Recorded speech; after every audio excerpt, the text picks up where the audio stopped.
No, it's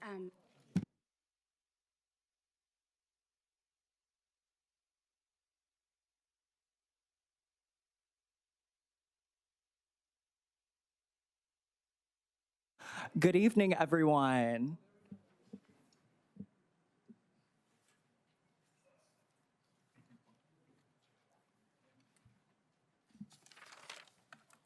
Good evening, everyone. Thank you all so much for being here today. It's so great to see so many familiar faces. I would like to call to order the April meeting of the City of Lancaster Social Equity Commission. Assistant City Clerk, would you please call the roll? Commissioners Carter, absent, Davis, Present. Deloche, Present. Ramos, Present. Sanchez, Present. Chairman Kristen Pope. Present. We have a quorum. Perfect. Thank you so much. May I please have a motion to excuse Commissioner Carter? Make a motion that we excuse Commissioner Carter from this proceeding. Perfect. Commissioner Deloche has made a motion. Can I have a second? I second. Commissioner Ramos seconds. You may now vote.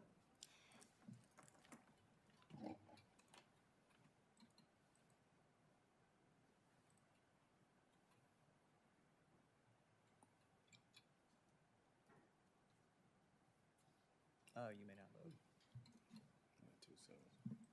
No worries. Perfect. The motion passes with 5 yes votes. And now, for the invocation, could y'all please stand?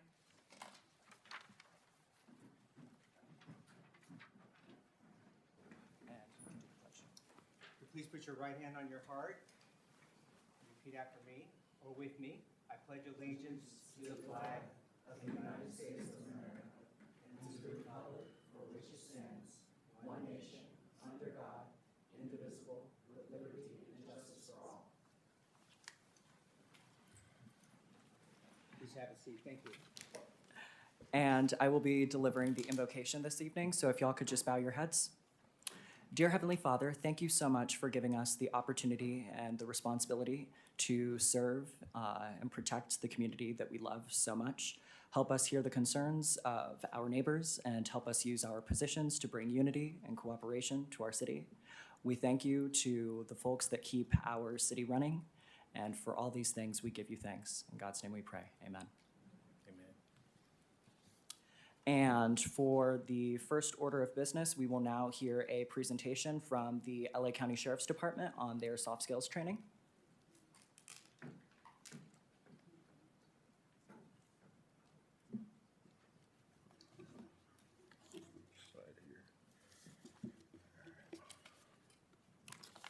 All right, good evening.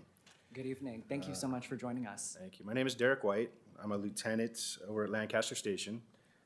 I'm assigned to the Detective Bureau. My partner here tonight is Deputy Tanner Harris. He's also a deputy at Lancaster Station, and he works our compliance unit. Captain Leckerman asked me to come here today. He apologizes he couldn't make it tonight. He had a family engagement that he had to attend to. Just a quick overview. Actually, do I have the clicker? Just a quick overview of what I'm going to talk about. He asked me to talk about soft skills development for our field personnel. The first 2 slides that I will cover are mandated training classes, an overview of each. I'll go over the overview of each class. And then I will have Deputy Tanner come up, and he'll talk about his experience in one of the classes to kind of go over his perspective as a deputy. And then I'll conclude, I'll go over a discussion of the performance objectives, the 9 soft skills that these classes develop over the courses, okay? All right. Okay. All right, so the first 2 classes, it's a 16-hour course. It's called Bias-Free Policing and Constitutional Policing. Deputies that come to Lancaster Station, within the year, they have to attend both of these classes. And it's a 16-hour course. It's a 2-day course. Starting with bias-free policing, it's basically recognizing bias and learning how to interact with the community in a bias-free manner. So the concept is for deputies to fairly and objectively and impartially perform their duties.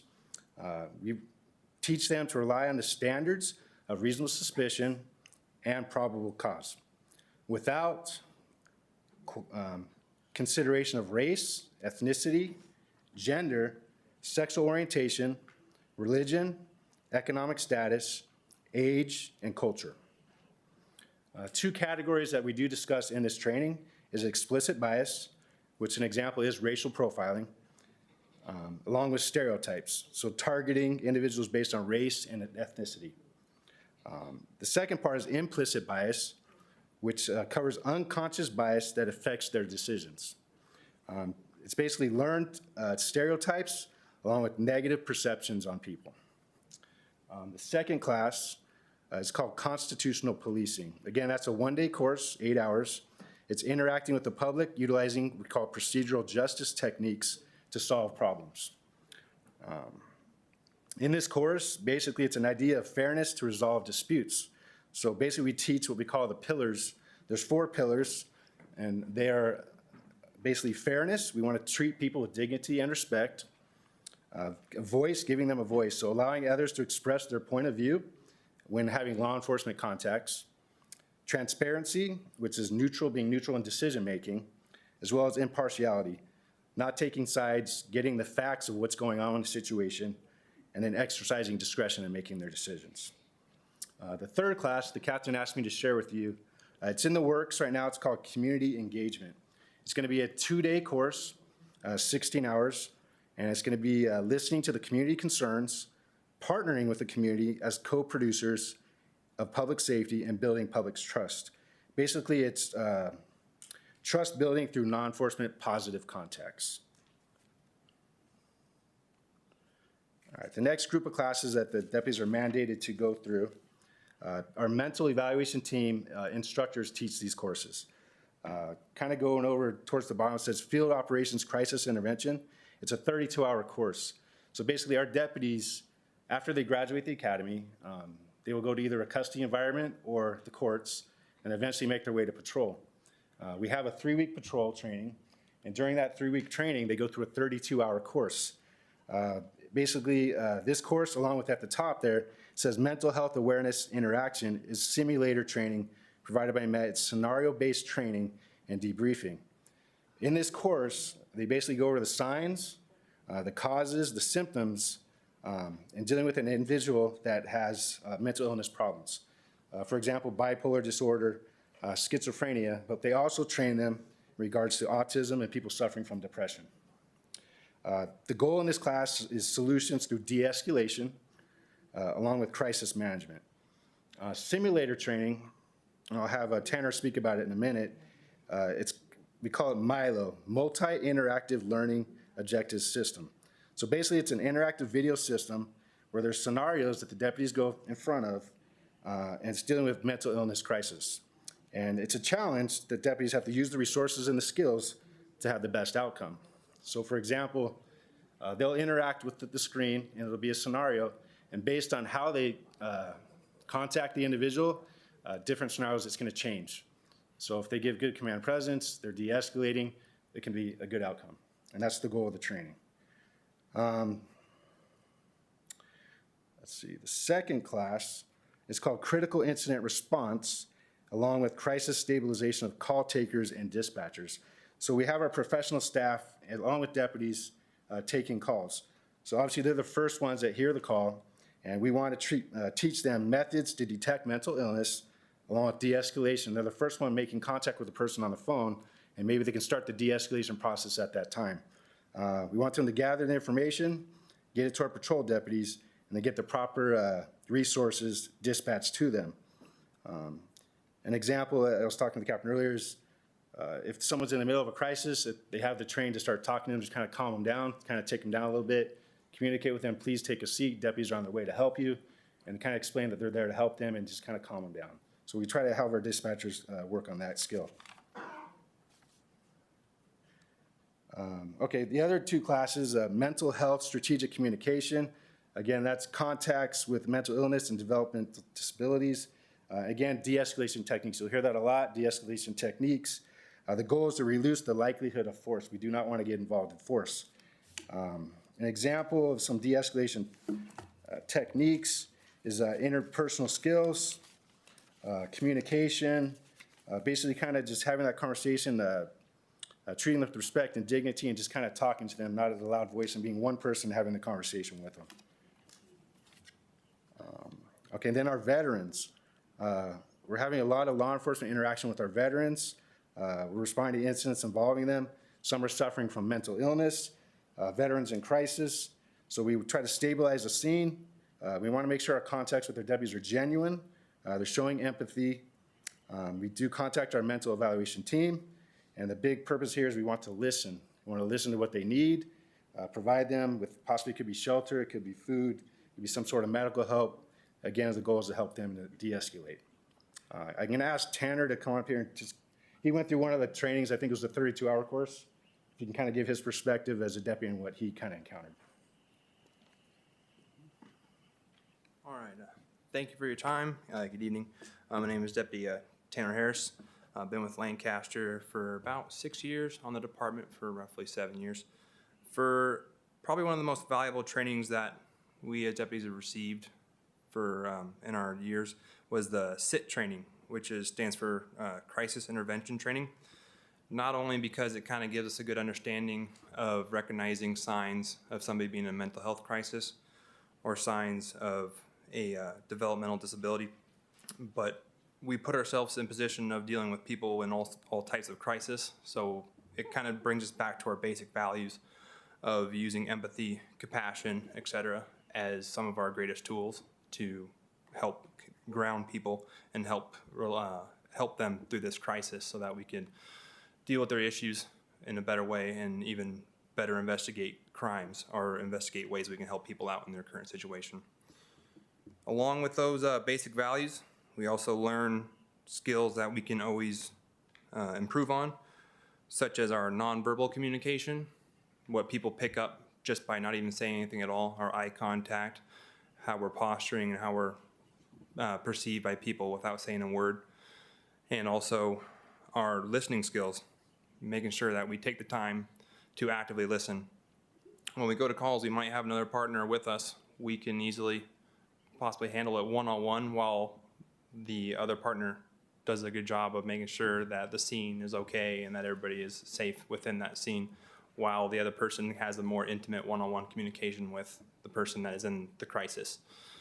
Along with that, we learn a lot of resources that we can use with our MET team, the procedures and the chain of command that we need to go through to make sure that we get them the help through our MET team, which most of them have over 1,000 hours of training just dealing with mental health alone, when we wish we could have more, but we only, on average, have about 100 hours of training.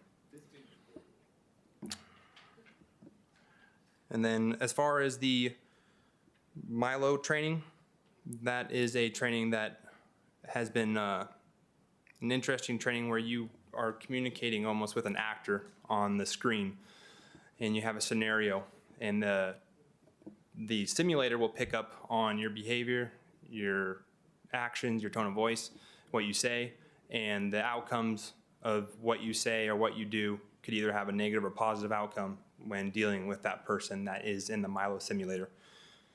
So all these things are great ways that we're dealing with soft tactics, and hopefully our department can continue to improve on and administer these trainings. The SIT was a 32-hour course, and I feel like there could have been more time allotted for that as well, because it was very valuable. We listened to many speakers, realized that we had to adapt to various situations. Everybody's crisis is different, and it's not a one-step approach to everyone. So, but other than that, it was very helpful, and hopefully we continue to improve on that. And thank you for your time. I'll take it back to Lieutenant White. Thank you. Okay, now I just want to cover the soft skills that, there's performance objectives that we hope these classes, that the deputies develop over the course of the time in their classes. So kind of looking at the chart here, there's 9 soft skills that we hope to develop the deputies, starting with empathy. Again, it's understanding someone else's feelings and deeper appreciation of what others are experiencing. So basically walking in someone else's shoes. We want the deputies to understand the perspective of the person that they're having contact with. The next one is compassion. It kind of goes hand in hand with empathy. It begins where empathy leaves. It's basically putting understanding in action. It's basically doing the right thing. We want our deputies to do the right thing. Nonverbal communication, Deputy Harris actually touched on that. We want deputies to have patience and understand the individual needs of the individuals that they're contacting. Again, it does go into cues, facial expressions, their gestures, their hand gestures, but we want to be approachable. So the goal is to be approachable, that they'll come up to us and ask for help. Active listening, that is basically, again, understanding the people's needs, listening to exactly what they're telling you, and being patient with them. Down to adaptability, no scenario is the same for a deputy. Every time they go to a call for service or they make contact with someone in the public, it's different. The person acts differently, the situation's different, depends on what the encounter is gonna be. So we're asking our deputies to evolve and overcome those challenges. Rapport is big. If you have good rapport equals trust. If you have trust, you guys accomplish goals together. Critical thinking and observation. Basically, we want deputies to search for the truth, collect information, gather evidence to support their decision, and basically we want them to resolve conflicts. Conflict resolution. We want things to be peaceful. We want, again, deputies to de-escalate situations so things, again, end peacefully, and we don't want to use force. That's our goal, is not to use force in situations. And then lastly, work-life balance. There's definitely concerns for the well-being of our officers. We definitely want them to have hobbies outside of work, and obviously have spending time with their families, separating work from home life. So it's something that's covered in this class. And that concludes our discussion, if the panel has any questions. Actually, let me go back to one thing the captain did mention. The simulator that Deputy Harris did bring up, the captain invites anybody from the commission that is interested in going through the scenario training. They can come, and I think the trailer will be out within the next month or two, and we'll put them through, I think it's a 1-hour training session, and they'll be able to go through the scenarios and see how they interact with the situation and see how they deal with it. Something that might be beneficial to see what the deputies go through. All right? I thank you very much for your time. If there's any questions from the panel. Do any of the other members of the commission have any questions or comment for the presenter at this time? I'll save my questions for later, but I first want to tell you both, thank you for coming to present. Thank you. Thank you for your time. Thank you for your service. I have a friend that's an officer, and he said his #1 goal is to make it home every night. And so I know that's a big deal. You put yourself on the line and you risk your lives every day. And I think one of the big things I was concerned about or wanted to know is, I really wanted to clearly understand your de-escalation process, because although we have had pretty good outcomes in this community, we definitely need better outcomes. But I was always wondering, how would a person go from being pulled over and then you hear later that they're dead or they're beat up? Not you all, just in general. I just want to know, and I know there are various situations, but how does it escalate, and how is it not de-escalated to the point where, how does it get that far that fast, I guess, Right. is my question. I know every instance is different. Every but perhaps you situation- can give me some more de-escalation techniques. Yes, ma'am. Thank So when I talk about de-escalation, I'm talking about tactical communication, crisis intervention. It could be verbal warnings, verbal persuasion, a form of like command presence, basically talking. I find a lot of times if deputies actually take the time, when you make contact with someone, explain what you're doing and kind of walk them through, because usually people are defensive right from the beginning when you make contact. If deputies don't take the time to actually explain why they're contacting them, I think that's very beneficial. It does help with de-escalation. And then obviously if a situation develops and they have to take the time, say we detain a suspect for whatever reason, and they're not the person involved in the crime, all right? They need to take the time to explain to the situation. For example, we did have an incident where two individuals were detained. There was a fight at a store. I spoke to the mother, that's why I'm gonna share the story. Her son was detained with an adult male, was his cousin, and they were involved. There was an incident of a fight.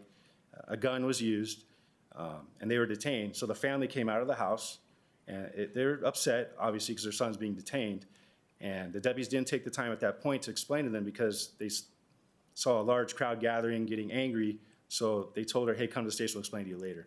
I told them, take the minute or two, walk over to her, say there was an incident at the store, a gun was involved, your son was identified. Please come to the station because the crowd's kind of getting angry, and I will take the time and meet you at the station. I'll personally explain it to you. And her and I had that good conversation.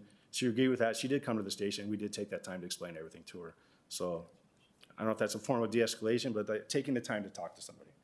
Yes, that is, thank you. And that was gonna be my question, because I hear so often people say, why are you pulling me over, or why am I being detained? They don't know, and they're not told.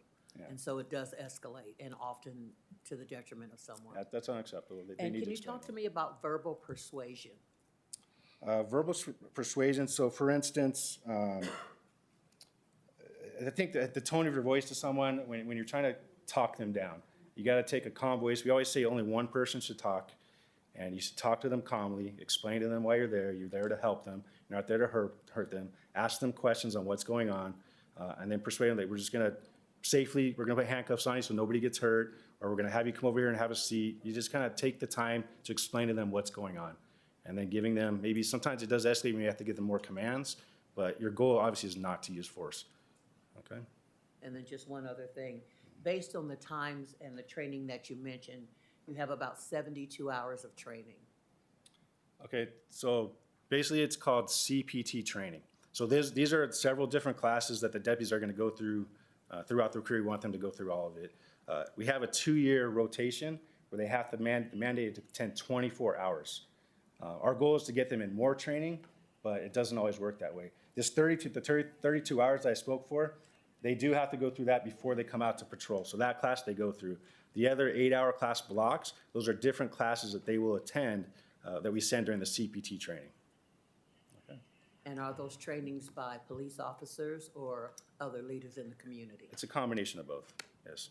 Thank you. Yes, ma'am. Thank you, Commissioner. Do any other commissioners have additional questions? Yes, sir.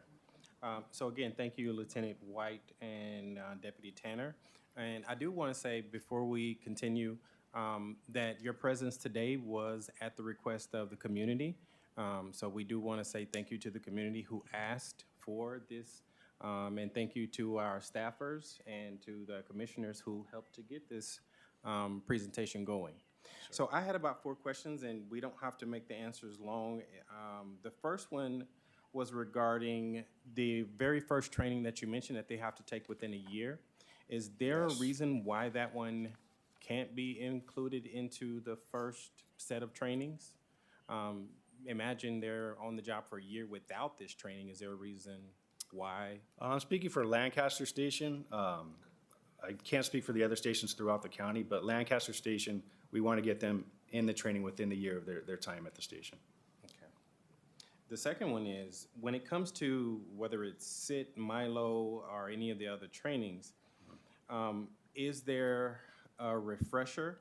And what's the period for the refresher after they've taken these trainings initially? Or is it just that one training? There's 2 things that they do. These classes, like I had mentioned to Commissioner Davis, it's a 2-year rotation that they have to attend 24 hours. So they can potentially see this class. It could take 2 years to get back to it. We do have what we call in-service briefings, and we require our sergeants and other supervisors to go over bias policing and community policing at our briefings. And we usually do that quarterly. So it's a few times a year that we do go over, and we go over scenarios, and we try to open dialogue with the deputies to discuss different scenarios that are provided to us, and then open that dialogue. Okay. So you're saying a veteran who's outside of year 4 would still continue to get the refresher in a 2-year interval or in a quarterly? Everybody on the department, I want to say lieutenant down, has to go through this training, CPT training, 24 hours every 2 years, within 2 years. Perfect, thank you. And the next question is there a such thing as failing? What if an officer doesn't give the right commands during the SIT training or the Milo and they don't do well? Is there a consequence, or is there a fail and says that, hey, you may not be ready, or what does that look like? There are different forms, I guess you say, of discipline. Obviously, we want to continually train deputies and try to get them up to speed on what we expect from them, our expectations, our core values, and things of that sort. When it comes to failing, there are academy. You can fail out of the academy. You can get to patrol training and you cannot make it through patrol training and maybe sent back to custody and remediate. And those are, I guess you would say, where they might not be able to perform the jobs of a patrol deputy. So they may be removed from being able to interact with the public for a period or. It's possible, yeah. We try to, obviously our goal is to train them and get them up to speed. So I'm gonna put two questions together for speed's sake. Sure. What if an officer is, if a report is taken and an officer is being deemed to have broken one of the pillars? And looking at the skills that in the training, what would happen if they were found to have violated that? Would they need to go back and go do some additional training because we clearly see that there was a misstep? Absolutely. Yes, we have informal corrective action where me as a supervisor may pull them in. For example, maybe I review body-worn camera and I see the situation didn't go how our expectations are. And I'll sit down with the deputy and go over what our expectations were informally. But then there are formal ways to handle situations like that. And my last question is, when we talk about de-escalation and mental health and, having the training to go in and speak with the person who's in crisis, it sounds like deputies are being trained to be able to handle it individually and maybe with a partner, but are there professionals on hand ready for them to be called and say, hey, we need someone with more training or someone in mental health to get here right now? Yes. So our expectations from our dispatchers are to identify that a medical evaluation team should be dispatched with the call. We do have medical evaluation teams out here in Lancaster, and they monitor our radio as well as we call a CAD. So when the call comes in, they can review the call. And then I know Deputy Tanner actually used to work the desk. A lot of times as a watch deputy, he'd get on the phone and call them and say, hey, we have a call coming in right now. We need you guys to respond. Or the deputy can get on the radio and request it. And when you say respond, that means they need to get in the car and come over, or they need to be on the phone and consult? No, they come in a car. So we have a mental evaluation team that responds to the call of service, and they assist the deputy in handling the crisis. Okay, and that's MET that MET, you mentioned? MET, yeah, MET, medical evaluation team. Yes, sir. Okay, thank you so much, Lieutenant. Thank you. Hi, Lieutenant. I have one question. sir. First of all, thank you to you and Deputy Harris for the presentation. I appreciate it very much. Your job is not easy. You mentioned community engagement training. I think that is coming, Yes. 16 hours. Wanted to ask if we have an idea of what that will look like and if the community has be or will be engaged to sort of help validate whether it can be effective, or what kind of measures are being utilized to make sure that it's being received in the manner by which one is trying to portray the information or the engagement. I can't speak, it was the captain and I spoke about it today. I guess the two topics I said, that we're partnering with the community and co-producers of public safety and building a public trust. I know he's heavily involved in the training, and if it gets approved by post, and then it'll be something, I'm sure it could evolve so that it obviously gets better. I know it's something they're working on right now, so I don't have the details of it, sir. Got it. Thank you. Thank you. Commissioner Sanchez? Thank you both for coming. I don't have a question, but I do just want to say that you guys are here to keep our community safe, and that's the overall goal. So thank you for presenting on how you guys are working on making that happen. Thank you, Commissioner. So thank you so much for your presentation. I just have a few very brief questions before we proceed. Yes, sir. So just to make sure we're absolutely clear, in terms of the Lancaster Sheriff's Station, is it possible that any deputy at that sheriff's station has not received this training? I didn't confirm with our scheduling and training. It could be possible. The bias, it's possible, yes, sir. And then we identify that and we try to get them through the training as soon as possible. And I actually pulled a list of training. There is some in May that is coming up, so I know we try to get them in the classes as soon as possible. Yes, sir. So it is possible that they, for example, could fall through the cracks of that training being administered. I wouldn't say fall through the cracks. I know they'd be identified and try to get them in the class as soon as possible. Okay. A lot of times there's issues with overtime behind it, but we do get them in the class. That's our goal. Okay, and is there any penalty for not attending any of those classes? They are required, mandated to do it. I don't know if there's an actual penalty, but it's our goal as a department to get them in that training. Okay, perfect. And then my final question is, you were talking about soft skills development a little bit earlier, and you were talking about some of the things on that list that included empathy, that Yes. included compassion. And Yes. so what are the ways in which you go about teaching equity and compassion at like the sheriff's station?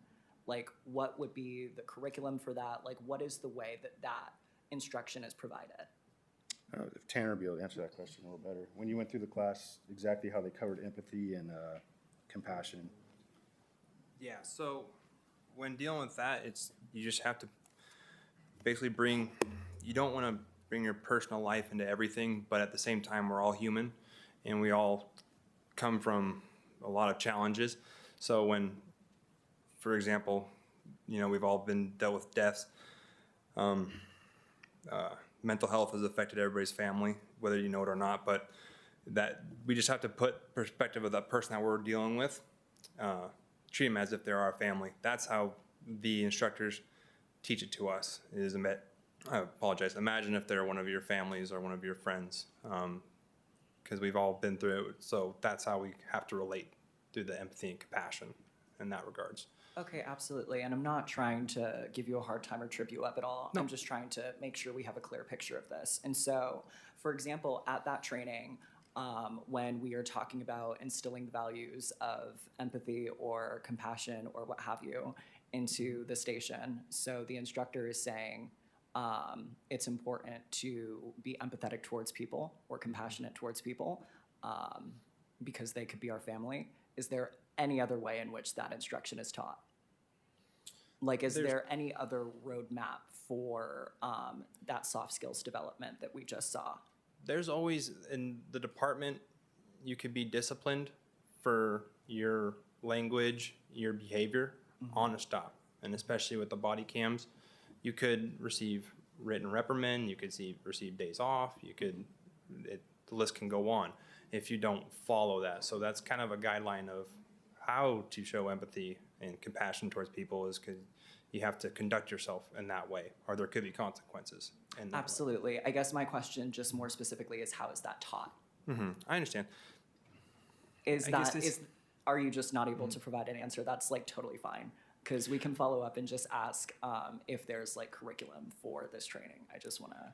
Well, through the, I guess, verbal counsel, I don't know how it's really verbally taught, but through the hands-on training, through when the scenarios in the CIT and the Milo, you could fail those and have to redo the scenario over based on your behavior, I guess, if that kind of helps answer the question. If you don't show that example of that compassion or empathy and the respect, you could potentially fail that scenario and have to get verbal counsel and try to attempt it until you get it right. Okay. Until you learn does that answer it, or? Not quite, but. Okay. Because I as best I could put it is, you have to put yourself in the perspective that that's your family member, that's who you care for. As that's the best as I could explain it. Other than that, I could not answer it for you that specifically. Absolutely, 100%. Thank you so much. I appreciate it. No I worries. don't have any further questions, but thank you so much for your presentation. Chairman worries. Pope, I actually have two follow-ups Oh, for the perfect. gentleman. Thank you. So as the chairman was speaking, it actually reminded me of when we talk about curriculum and we talk about the bias training. Can you give us a little insight on how the bias training is taught? Is there a questionnaire type? Is it a questionnaire type assessment, or is it kind of like sit and get and they talk to you about it? Or is there one where they actually look at facial expressions to judge the bias? Because there are two different ones, and as an educator, I know I've been through them, and the more accurate one is when you actually look at the facial expressions and tell, and they put different colors on them, and to me, it's a lot more accurate. So which one do you guys use? question and answer, or do you actually use facial expression? Both, when we went through the training, they have scenario based, so they'll have a scenario, and then we discuss the scenario and the options, but then I recall going through videos, they show videos like you're talking about, and show how the bias was shown, and then we have a discussion about it. Well, the one that I'm talking about, it's more detailed in that they don't show, it's not a video, it's a picture of a person's face, and it's just this, and they ask you can you describe what this person is feeling?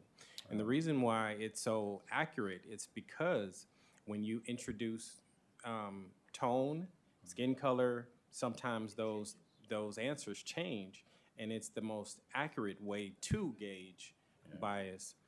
So I'm just wondering, I is don't that recall something that. that you guys? I don't recall that part of the training. Yes, sir. I think maybe I'll find the resource and see if I can introduce it. That'd be great. Because when you do other scenarios, or if you ask me a bunch of questions, I can tell you, oh no, I wouldn't. That's cool. I wouldn't do that, or I wouldn't say that, or I'm not biased, or I don't see color. But when you have to judge a facial expression on people that are different colors, that's when the unbiased or the unconscious bias may come out. Conscious bias, yes, sir. And oftentimes when we see situations escalate, it's because of, I'm just going to say it, fear. It's because of a fear that this person may or may not have. I heard one of you say, we're going to go ahead and cuff you so nobody gets hurt. But are we really saying nobody gets hurt, or so that the officer who wants to go home or who wants to make it home tonight doesn't get hurt? So if that's the feeling, but that may not be the feeling if it were, a little girl or so. Each situation is different, yeah. I'm saying if someone was violent and things were going to escalate, sometimes it is a tactic for say, and put these on so we can calm down, so there's no fight. And that's the goal. And they'll come off just as quick as everyone calms down. But yeah, that was just an example. Yes, Commissioner, thank you. Perfect. And the last question I have for you, and again, thank you for your time, was regarding the body cams. I see that both of you gentlemen have them on. So is it okay in the policy for us to say, I see a green light blinking? Is there a way can you talk to us about the policy when deputy or sheriff is interacting with the public? When should the camera go on? And if it should go off? Can you speak a little bit about that? We say wheel to wheel. Okay. So when you exit your car, the camera should go on. And it would be a red light. Right now it's green because it's not on, but it would be a red light. And until your contact is completely done, and then the camera would go off when you're back at your car at the wheel. Okay. Perfect. I like it. So red light means it's recording. It's activated. Green light means it's not. Correct. It's still running. There's a minute feed. So if I touched it right now, it would go back a whole minute. It wouldn't have audio, but it would have us talking right here, and then it would start right away with the audio, but the minute before wouldn't have audio. Perfect. I like it. Again, thank you. Yes, sir. Thank you, Commissioner. I do have another question, actually. So if a member of the public did want to provide feedback on the curriculum for soft skills training to the Lancaster Sheriff Station, how would they go about doing that? They can contact the station and ask for me or ask for the captain directly. Leave a message, and then we'll call them back. Okay, perfect. Thank you so much. And that's something that you can commit to doing? Yes, absolutely. Perfect. Thank you so much. I appreciate it. All right, sir. Thank you, Commissioner. All right. Will you guys be able to stay for a few minutes just in case one of the cards on our had a question for you guys? Sure. Or is that Perfect. Mr. Chairman, public comment? So no, thank you. Can't go back. Okay. Okay, thank you. All right, thank you. Thank you for your time. as I just wanted, if I may, I just wanted to remind the commission and members of the public that one of the earliest goals for the Social Equity Commission when it was first started was for there would be 100% compliance that every sheriff's deputy at Lancaster Station have a body camera. That wasn't the case when we started. Soon after we started and advocated for that, that is the case now and has been the case for a while. And so we are very proud of that as a city. We appreciate the Sheriff's Department for being in compliance with wearing body cameras. Every deputy at the Lancaster Station has a body camera now. It's true. Perfect. Thank you so much for reminding us of that. I appreciate that. Let's see. And now we can move on to speakers. Perfect. Thank you so much. Lindy Williams.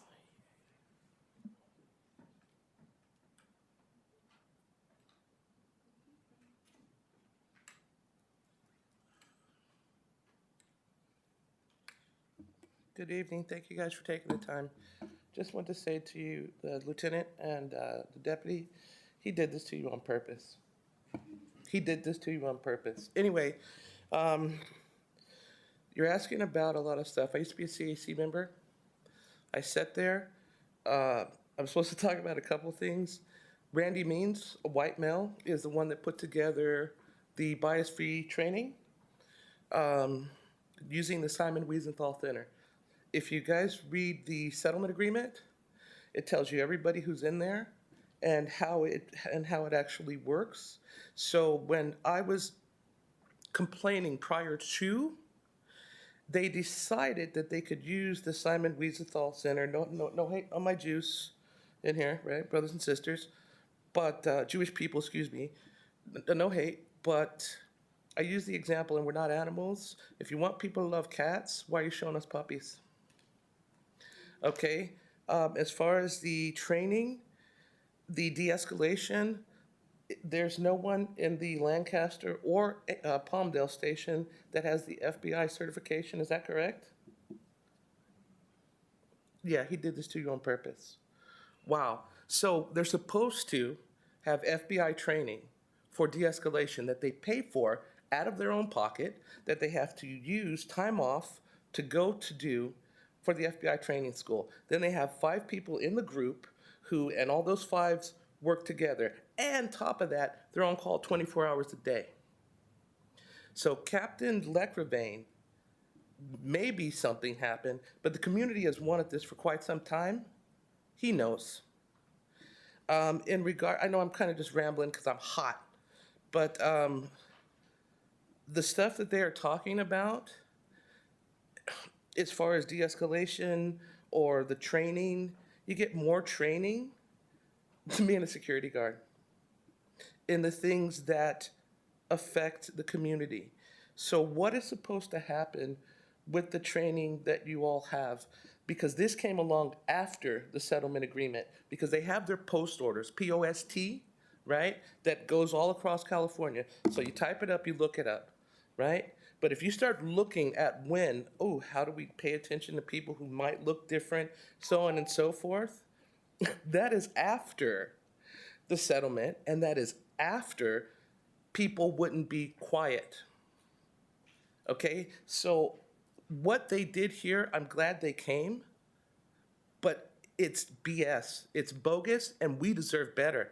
And shame on John Lecravane for this. Thank you. Thank you for your Thank you. comment. Our next speaker, David Paul.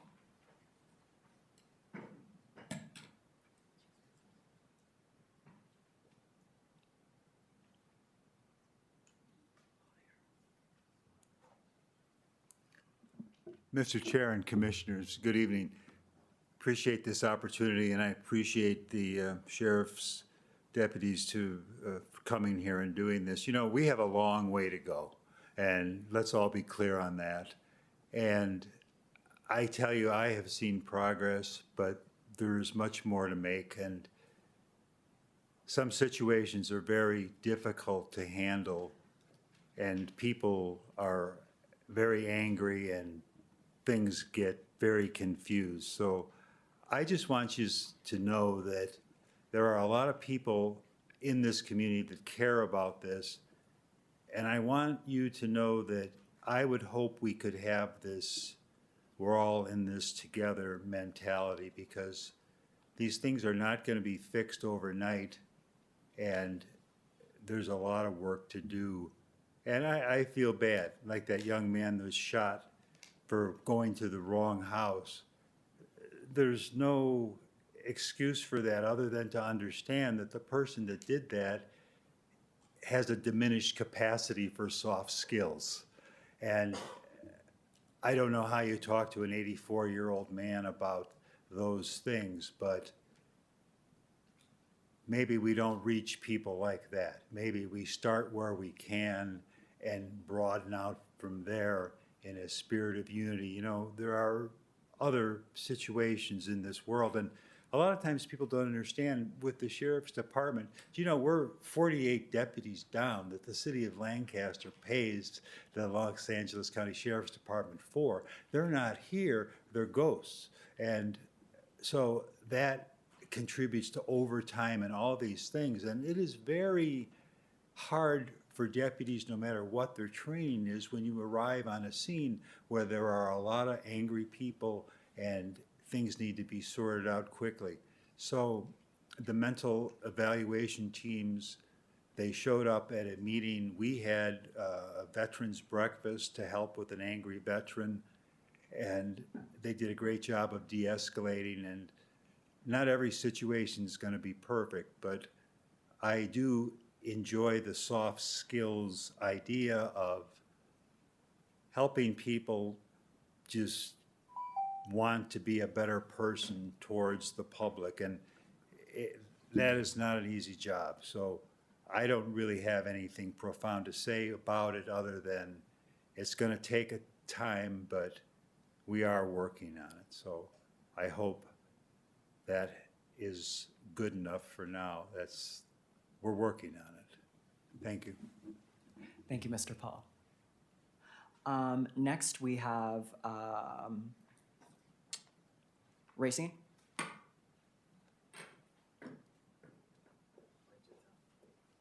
Good morning, afternoon, Commissioner, Chair. Thank you. I have a couple of statements. To Mr. Paul, when you said that you can't speak with somebody with dementia, that's not the issue. The issue comes in with the bias training. If that was a black man or another person of color who shot that man, he would be arrested immediately. He would have been taken in immediately. He wouldn't have a bond. So that is what's disheartening when we see these type of things happening. And it happened that way because of these officers. The next statement I would have to make is the feeling safe so no one gets hurt when an officer is at a scene. So we're gonna put you in handcuffs for our safety. That produces trauma in our communities. It damages these citizens, these young black men, these young women. And as a lot of questions that I did have, a lot of you commissioners did ask. But for, like you said, if you feel intimidated or scared, this is not a job that you should be at. You should leave your personal experiences at home. Yes, have a life outside of this. But when you come to work and you hide behind that badge that I'm going out here to respond to something and I could be scared. I could be intimidated. Not because of what might be going on at the scene, but because of what they look like. Another statement that the deputy made said that, oh, well, think that it could be one of your family members. But you're working in Lancaster where 80% of the population is a black African-American community as well as Hispanics. How many of these incidents are you arriving to that it's people that's gonna look like you, or you're coming to come across one of your family members or a family friend? That cannot be the empathy that we're showing to the community by even hearing them out when they are being approached by aggressive officers. The next one I have is the community engagement. Do the deputies feel like the training that they have has been helpful in engaging with the communities? Because when we see these officers arrive, we know someone's going to jail. We know someone's going to be put in handcuffs. We know that because of that uniform and that badge, that they can put whatever they want in that report and it will be honored. Is these body cam footage being compared to the report that's being written up? Is somebody overseeing that? So if this is what the report says, what is the camera footage supporting? Because that camera is the eye that never blinks. And someone has to be held accountable in lining those two things up. It shouldn't just be the word of the deputy. What is that camera showing? And thank you. Perfect. Thank you so much for your comment. Thank you. Next, we have Raquel.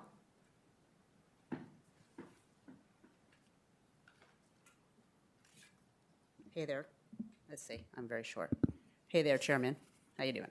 Hey. Hey there. So my name is Raquel Durfler, as you all can see by my beanie. I'm with Cancel the Contract, Antelope Valley. And what we do is we are out working for community to address both the racism, and I'm going to say it, the racism and the violence of the Sheriff's Department, because this is a department that's been under a settlement agreement since 2015 for unconstitutional policing practices against brown and black community. They are still not in compliance. So what I'd like to ask our two deputies here is what has changed since the December 2022 Antelope Valley Monitoring Team's 15th semi-annual report that you all should read, that states on page 54 that the requirements of the 2015 settlement agreement, paragraph 103, that deputies use de-escalation techniques before resorting to force and to reduce force as resistance decreases. They're supposed to be doing that. The monitoring report lets you know that the department is not in compliance with either this policy or training for this policy. So I'm a little confused as to what they're talking about there when the latest monitoring report says they are not in compliance with those requirements. My next question is was the resource officer who body slammed the 16-year-old special needs student at Lancaster High for the crime of not handing her phone over and walking away, was he privy to this de-escalation training? Did he have empathy when she returned the next day and he continued to taunt her and therefore forcing her from school? Where was his empathy then? There was not empathy. You either have it or you don't. You can't train someone. They're either empathetic or they're not. I also want to talk about an incident that was, once again, was in this last monitoring report, page 67. And it talks about a deputy that pepper sprayed a 50-year-old man who was already in the back seat being detained 4 separate times. He was handcuffed and in the back seat, and yet he was pepper sprayed 4 different times. So what's concerning about that is that the unit commander found that this force was within policy, the department's policy, and also that the division commander concurred. So what are we gonna do when the higher up are seeing these obviouses, excessive uses of force, and they're deeming them to be within policy? Rank and file takes their whatever's from the top. They take the attitude of what comes from the top. So the concern and who should be here speaking to you is the higher ups, which would be Captain John and the watch commanders and the unit commanders. Thank you. Thank you for your comment. Thank you so much. Rochelle Hightower.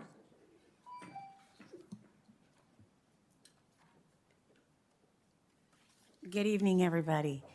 Thank you for the opportunity to speak. And I just wanted to speak from a perspective as a clergy in the city and a former law enforcement, police training and education employee for Los Angeles Police Department, the civilian rank of a lieutenant. One of the things that I would ask is, what are the opportunities for community partnership and community involvement? Because it's not just how they're trained, it is how is the training developed? And I can speak from that from the side of working in police training and education. Curriculum was written from our perspective. It wasn't written from community perspective. And I think that was one of the questions that you were asking is, how is the training done? And I understand that, the empathy is, take this as one of your family members. But if you don't know my family is not like yours. You don't understand. Had an incident happen last week on Tuesday. My son was involved in a car accident. We're on the 15 freeway. There was a dead body, and he ran over it. My son is deaf and hard of hearing. And he called me. He's like, Mom, I hit something. It's big. And so I called CHP because I knew how to maneuver the system because I'd worked it. But there's no community education for those families who have not worked in law enforcement on how to make sure somebody's informed. And even though I knew the system and how to get through to the San Bernardino Inland Empire call center, and I said, he's a young black man, black and Hispanic, and he's deaf and hard of hearing. It's nighttime. He's a lip reader. He does not sign. If you get to him before I do, I need that to be every officer to know that they don't think that he's not being compliant because he can't hear you. He just can't understand you. And if he reaches in his pocket to show you his hearing aids, you're gonna think he's grabbing a gun. As a black mother, that was frightening for me at 1:30 in the morning trying to get to the intersection of the 138 and the 15, and then me getting pulled over trying to get to my child. And when I got there, then I was swooped up on by officers twice because they thought he was the one that initially hit the body. My son couldn't understand them because he couldn't read their lips because they were in the dark. So what opportunities do community members have to be a part of that? Some of the training that I developed was how to maneuver when you have a child with autism and all those things. We did Mission Possible. We trained community members. We brought LAUSD's kids in, and we brought families in all together. Those are the kind of things that this community needs, where it's not just one-sided. Everybody has a buy-in. Everybody can speak to it and show you our lens. Really quickly, had a nurse that saw a patient tapping her head like this, and any black woman or black man in the room knows exactly why I'm doing what I'm doing. It's because my wig itches. And they were put on a hold because they were trying to do self-harm. If you don't understand my family, you won't know.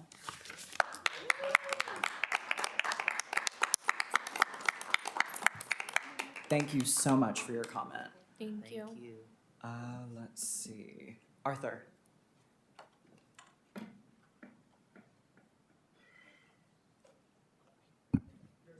Hello, everyone. My name is Arthur Calloway. I was listening to the brief, and I wanted to say I was as confused as some people, because it sounded like, and I don't know if they were saying Charlie Bravo Tango as in computer-based training, and that was the literal curriculum, is computer-based training. How are you going to understand how to de-escalate a situation by computer-based training? Then how are you going to use the same deputies that are in the station outside to pretend that they are me, a black person that you don't know, to then see what the cues are? If I'm looking at my kid, I'm not gonna be afraid of my kid. Like, there's no way in correlation to what we're doing for that training to even matter. And then you have a whole school, an academy. Why are you just being trained on this within the first year? And then how is it not the first day? It's only 8 hours. Like, so what I would like to know is that we have this social equity committee that we all know that multiple people was there in 2020, sitting in the same place with everyone, that we asked as a community for this briefing. We just heard that they basically do nothing. Like, that's what it is. If I got to look at a PDF to say, oh, I shouldn't beat black people up today.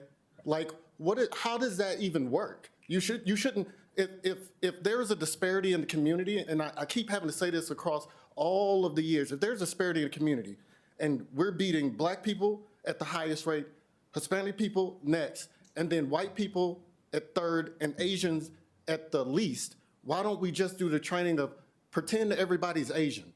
Like, there's no way. You don't have to have training to not beat them. What do you need training for to not beat everybody else up in that line? And it's just ridiculous. I just don't understand, what are we here for? Like, what is this commission? I'm not even talking to them, because they've been doing this since the beginning. Like, this isn't new, like talking about training and whatever, this isn't new. This is the same thing going over and over again. What is this commission that's supposed to be about social equity going to actually do to levy and make sure that our community is safe? It's not on them, it's on us, and then we have you to represent us. What are y'all gonna do to make sure that that CBT actually makes sense? To make sure that whatever training that must be done is done, because it's not training. It's them recruiting people, with people jumping out of helicopters, kicking in doors, and recruiting the specific people that they want. It's about recruitment. It's about who do you get when you say, if there was not less of the kicking in doors and being the Commando and Rambo and Clint Eastwood and whatever you want to say, then there would definitely be a lot less people beating people up in the actual, once they get to the force. And thank you for your time. Thank you. Thank you. Thank you for your comment. Thank you. And Jayla.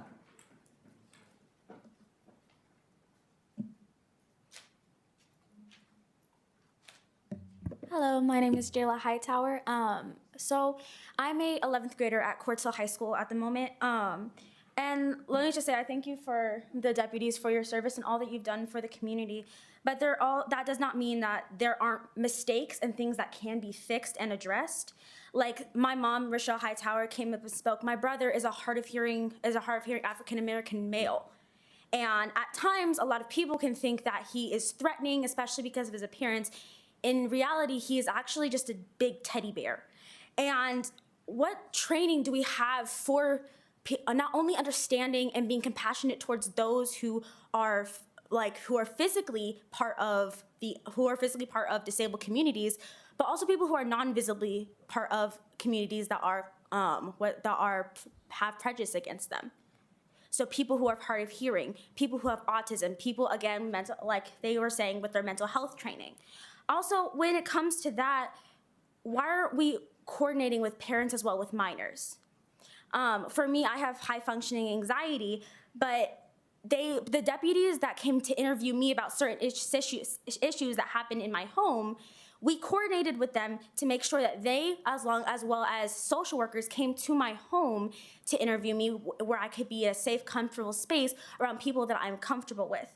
But instead, they surprised me at my school during 6th period. They did not tell my mom that they were coming to interview me. They did not tell anyone who is in charge of me that they were coming to interview me, and in doing so sent me to a panic attack to where I could not finish my school day in peace. Why did I have to fear the police coming to my home? And when I had to deal with a similar situation, I had to deal with the anxiety of 3 weeks of those interviews being drawn out. When I had to speak to a deputy over the phone, and I asked, because of my anxiety, if I could talk to them over the phone. And they agreed. And I had to relive my trauma and relive all of my issues by talking to them over the phone, until it turned into, I have to see you in person. So why aren't we coordinating with these things with the parents? And also with points, being part of BSU, we have these kinds of conversations all of the time. But at times I notice, why do us high schoolers, some of us who are 13 and 14, have better understanding of our issues and the issues in our community than some of the deputies? Why aren't we talking with our youth and with the people in these communities to understand what they're going through and what they can do to help come and change what they are doing? That's all. Thank you. Thank you so much. Thank you. Just very quickly before we get to the other speakers, one of the things that's really important to me is making sure that young people are able to go to where there are places where people serve in positions of power, and they are actually able to speak truth to power. So I want to thank you so much for coming to the council chambers today and telling us why this is so important, because I agree, parents should be included in that process. But more importantly than anything else, just you having the opportunity to come here and raise your voice about this is so important. And so I thank you so much for doing it. I sincerely appreciate it. Chairman, can I address Ms. Hightower? And also, Ms. Hightower, you asked, when are the police going to come and talk to high schoolers? Deputy Green is the community liaison that's his mission this year, to get inside schools.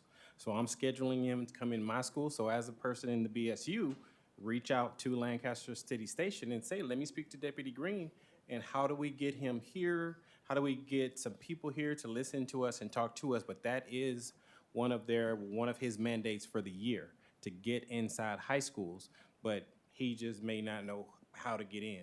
So take that upon yourself and make that happen. Thank you. Perfect. Thank you so much. Michael Hanna?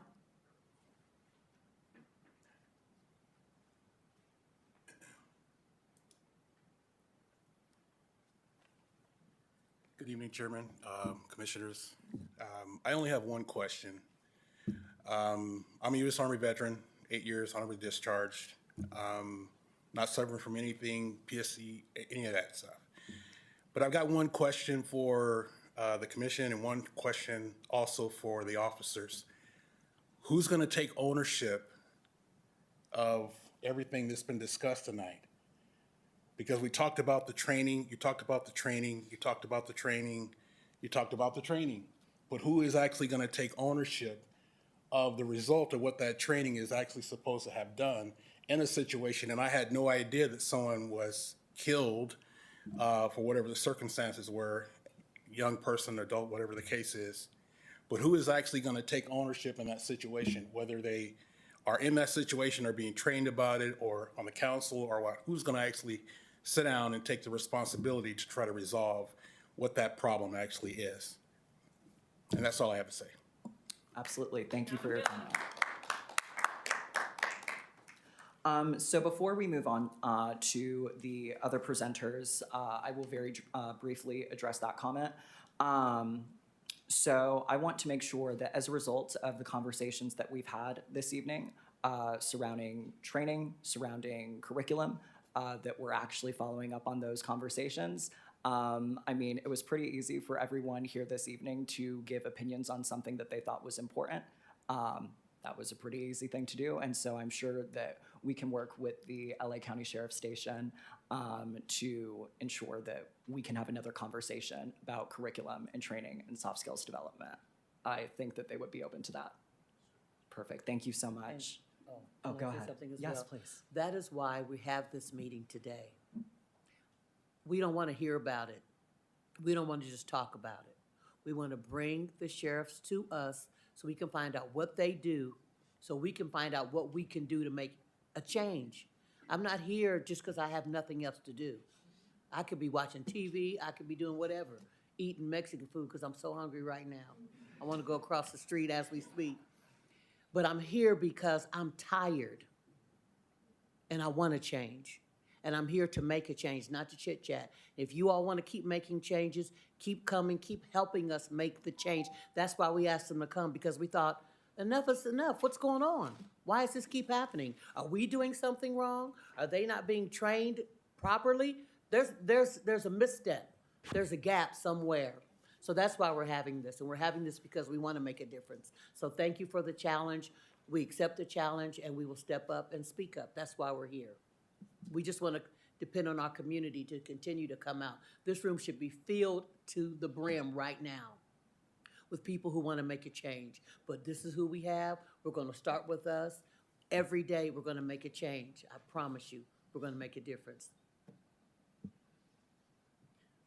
And finally, to that end, I was already thinking about what you said. Who's going to take accountability? So I would hope that we are taking notes and maybe submitting those to our staffer to so that we can now put those and start to get answers and maybe report back on some of those things, because my mind is, okay, where can we get some transparency? Where can we get some reports so that we know what, how do we follow up?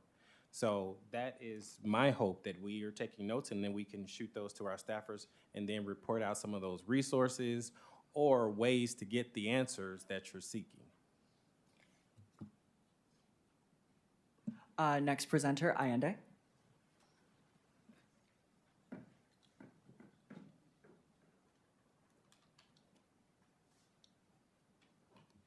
Are you leaving?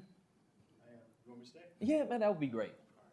I like you, man. Come on, man. I appreciate you. Thank you. My name is Ayende. How y'all doing?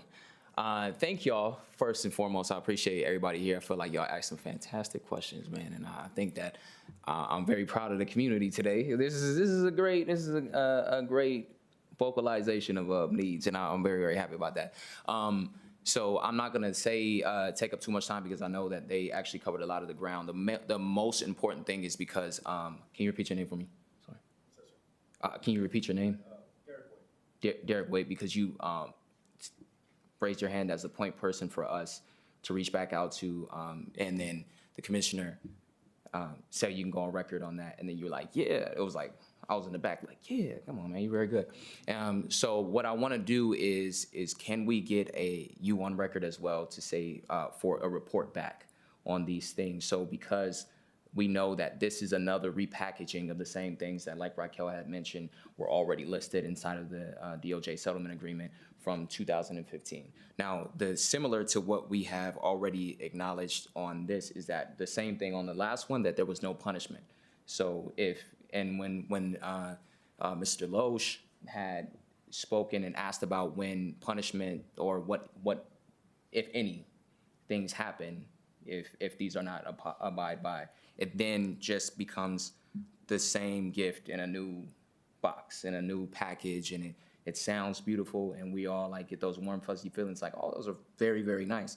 But those are all about constitutional and common sense policing. And as we have seen time and time again, that doesn't play out the same ways without those consequences in place in order to ensure that once you say these things, once you print these things out, that we have a clear indication of what the policy is that follows it, because at the end of the day, you guys have a job to enforce whatever it is that your policy tells you to do. So I honestly don't care if you're a good person or not. I care whether or not you abide by the policy and what the policy says. So if the policy does not indicate for you to do something about this, and there is no punishment in place for those things to affect it, if you don't do it, then none of this means anything. So can we come back to our point person? I like you, remember. Can we get a time? I'm so sorry, Andy. Yeah. I need you can like still like talk to them, but I need Oh, you yeah, to yeah. address Sorry. Let me do it this way. So can we get a, like a meeting time or a date to where we can actually come back to with a presentation with the same thing, but actually having a complete curriculum with outside people to judge whether or not you are in alignment with these things, so that the police aren't policing themselves, and also the consequences that will take place if not in order. He nodded yes. I don't know if he said yes, but is that something that we can agree to doing? Perfect. Thank you so much. Thank you, I guys. appreciate it. Thank you. And Lindy, did you submit another comment card? Okay.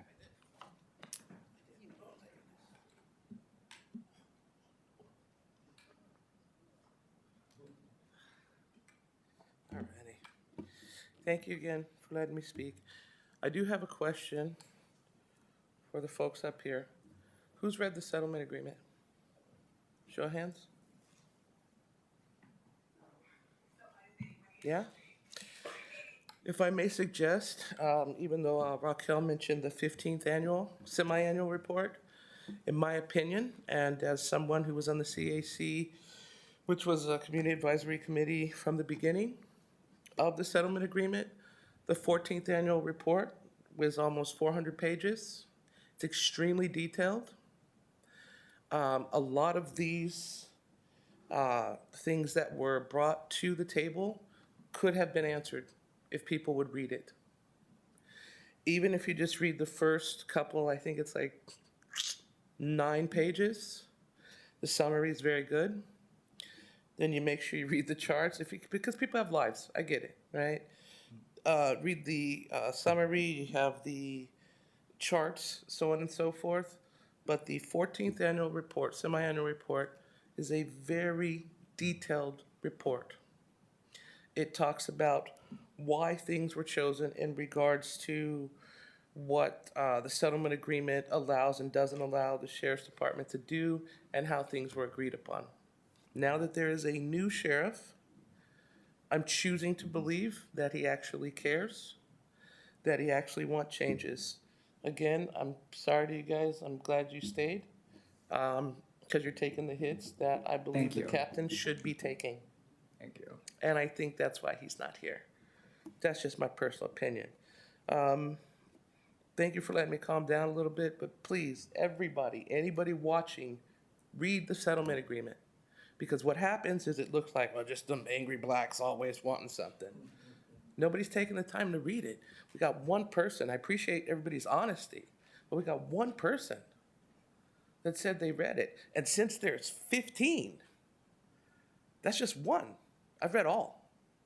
You have to read them all. I think it's the 10th and the 14th give a lot of detail, but you have to read it. And when you do, you see that it was, in my opinion, at least it gets us talking about it, but it was doomed to fail because it was a gentleman's handshake with no consequences, and it was allowing the sheriffs to fix the problem. I am not some type of cop hater, but if you mess up, I get it. They threw themselves on the mercy of the court and said, forgive us. And then they have obstructionists in play, in power, and they're continuing to be obstructionists. Read the report, guys. Thank you. Thank you for your comment.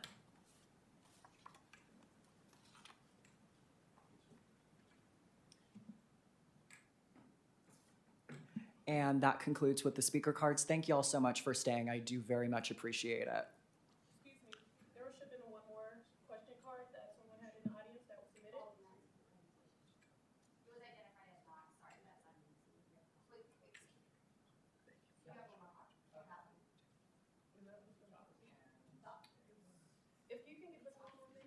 Shalana? Okay, yes.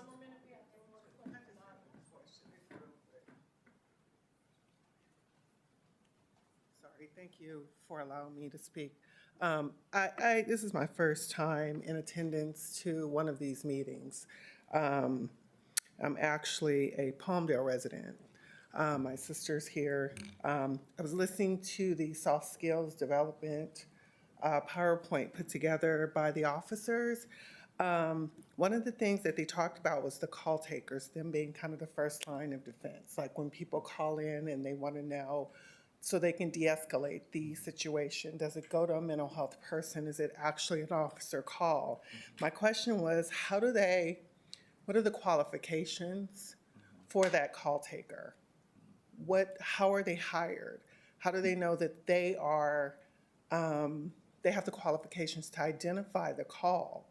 I think having that first line, it's just like as a receptionist, your receptionist is the first person you see when you walk in. They're gonna know about your company. They're gonna know who to send you to for this, that, or the other. They pick up the phone, they do the same thing, same thought process. But if we don't have, or if they don't have, if they're just hiring anybody to answer the phone, just to answer the phone, that's not going to help them to be able to identify the call and where it needs to go. So that was my question, was what are the qualifications for those people? Like, that's really important for them to be able to do their jobs well, for the commission to be able to say, okay, we need this many, these resources, we need those resources, we need more mental health people. I know there's a shortage. I know there's a shortage of mental health workers. I do. But do we then train them differently? Do you bring in more training for those people too to help with the process? So that was really just my question. Thank you so much. Thank you.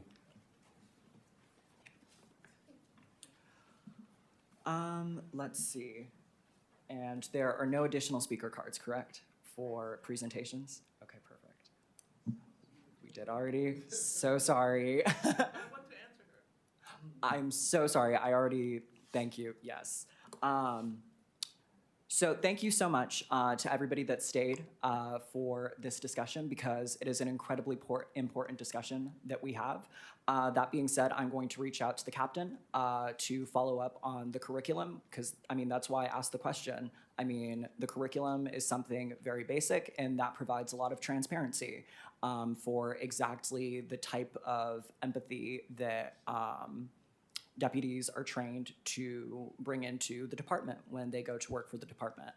So that is something that I will follow up on. That being said, let's see. I believe we have a presentation from Deputy Mayor Cannon on the equity report. Mr. Chairman, you're on the consent calendar. Oh, I apologize. Thank you very much. Let's see. Perfect. Thank you so much. Are there any speakers for the consent calendar? Perfect. Thank you so much. May I have a motion and a second for the approval of the consent calendar, please? Make a motion that we approve the consent calendar as written.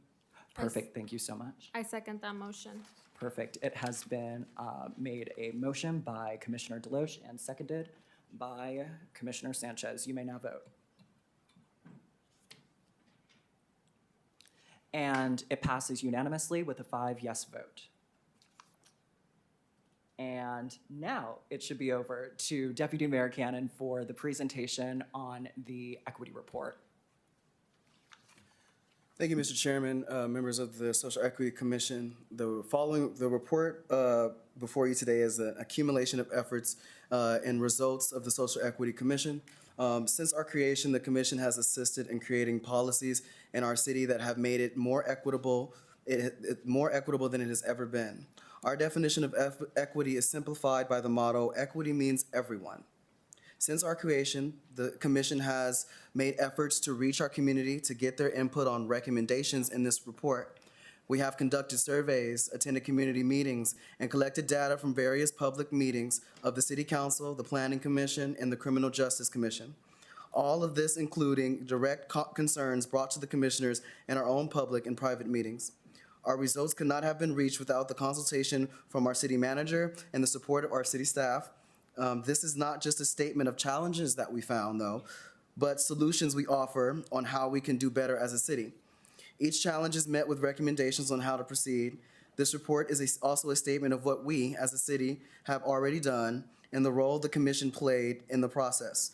We strive to continue to be a bridge between the public and the equity agenda of the mayor and city council. We conclude this report with a summary of recommendations and steps we are taking soon to address other challenges.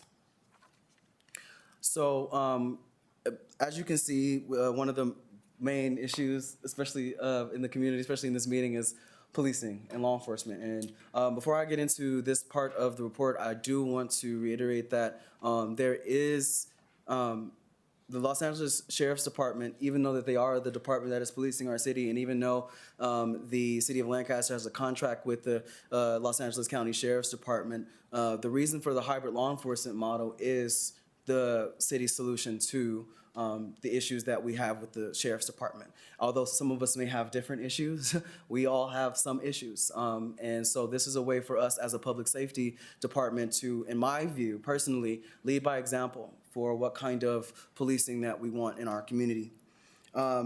First and foremost, the challenge for hybrid policing was many of our citizens don't know what the hybrid law enforcement model is, and they don't know what's coming. They're unclear about what it means.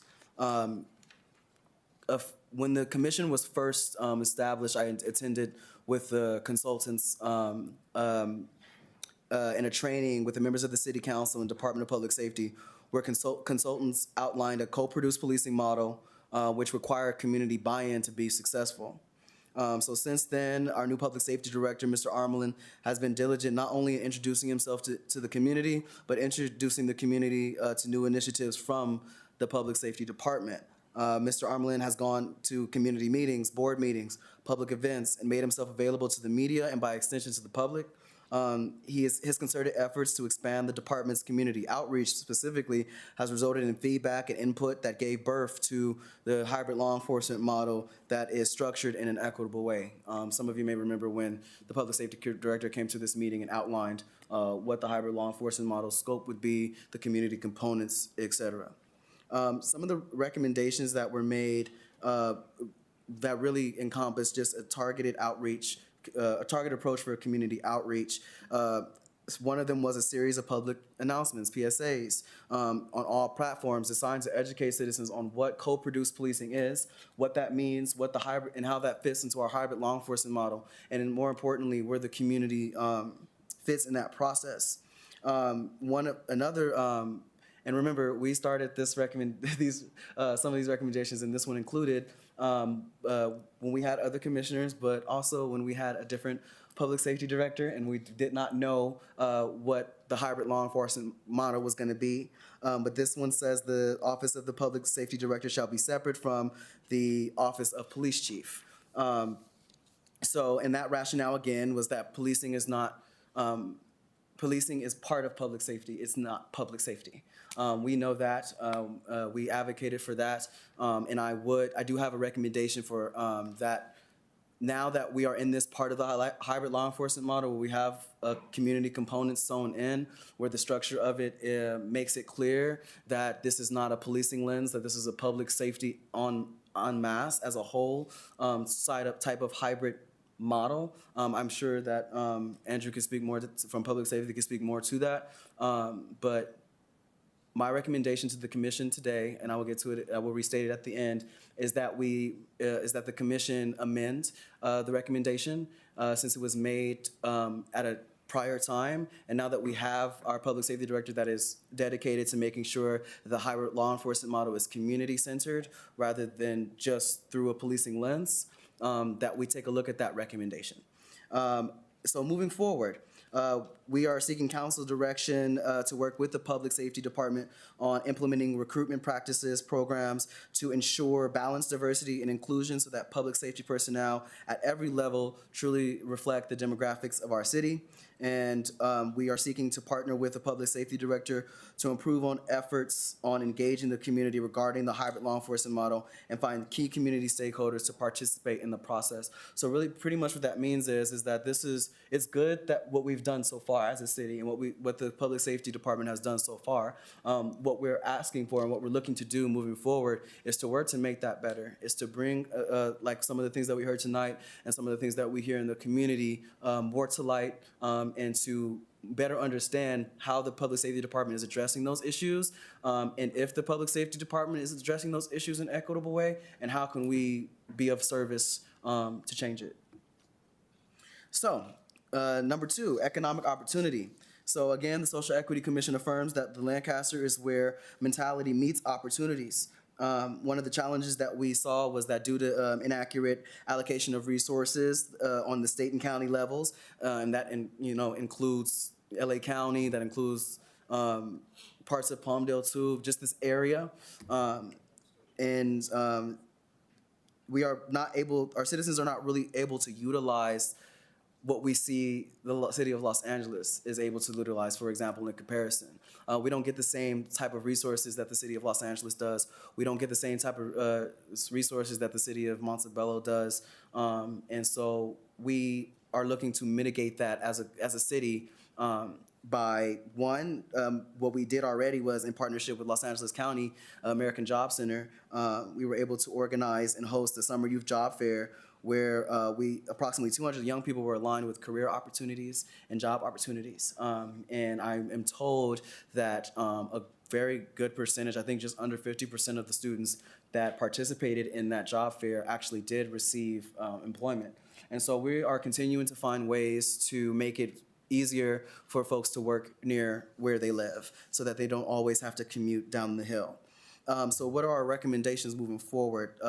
We are recommending that the Social Equity Commission is recommending that there be city-sponsored events aimed at showcasing local aspiring business owners, providing them access to investors, and fostering new wave of entrepreneurship in Lancaster.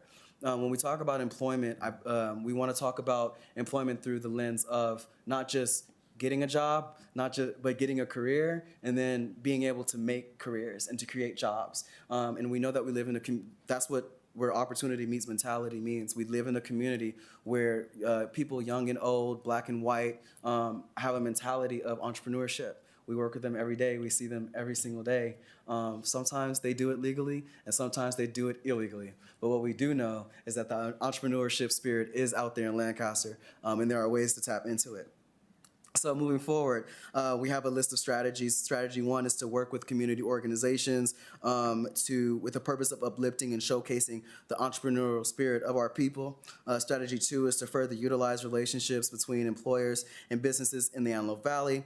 And in this commission to find ways for more Lancaster citizens, again, to work near home. How can we utilize the partnerships that the city of Lancaster has already made in our economic community to expand opportunities, right? How do we reach those people that may not come to a Chamber of Commerce event, but might go to a JC Reppin event? How do we link those opportunities to mentalities? And so there is also the third component of this report is support for first-time renters and buyers. I remember in the beginning, the commission was really mulling over, do we focus resources on helping people become renters for the first time, or do we focus resources on helping people become home buyers for the first time? And the decision that the commission at the time had come to is that we can do both, that one begets the other. When we have a stable renter demographic in the city, we can create a stable home buying demographic in the city. We can take a young person that might be renting a room right now to renting an apartment, to buying a condo or a townhome, to owning a 4-bedroom home. That pipeline does exist in other cities, and it does exist in this city for some. We want to see how we can make it exist for all. And again, most people in this city are most renters in this city are paying a monthly rent that may be more than most people's mortgages in the city of Lancaster. Half my rent is half my rent is half the mortgage. And so how do we, knowing that, how do we address it, right?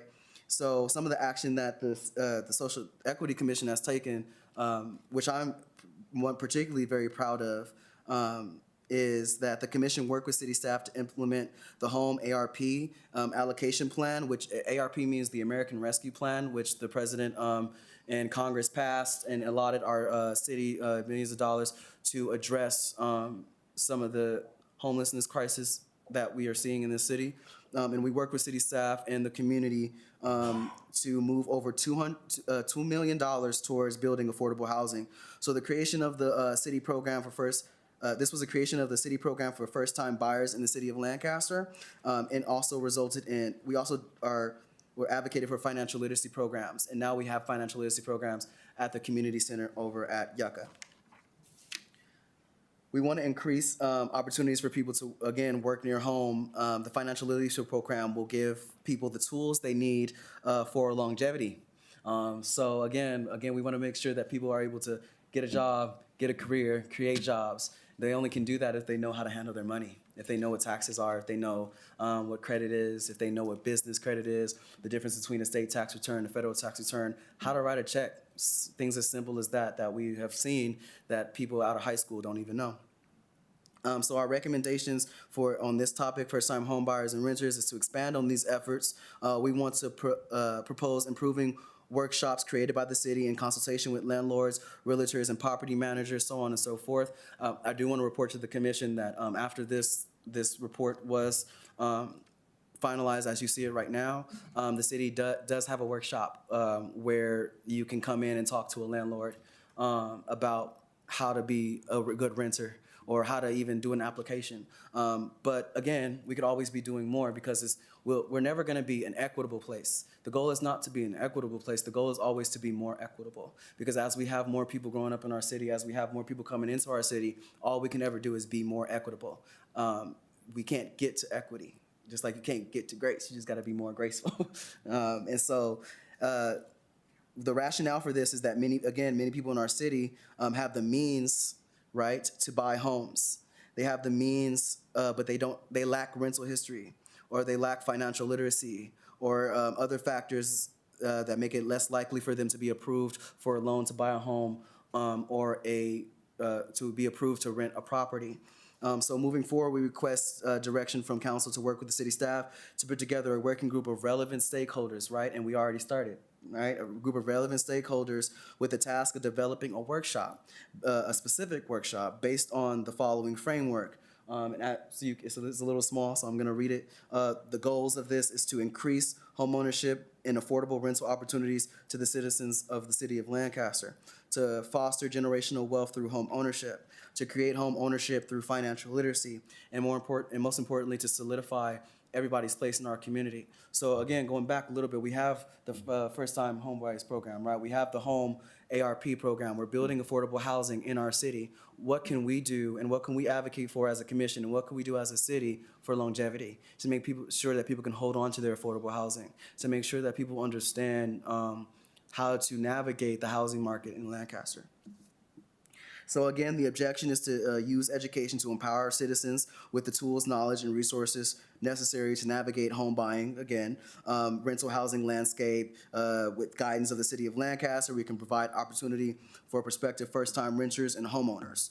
And it goes on to outline an overview of what that would look like. Again, this is just an outline. This is just the commission's idea about what we can do. The goal is to work with the community and work with the city staff to improve on this and make it into a program.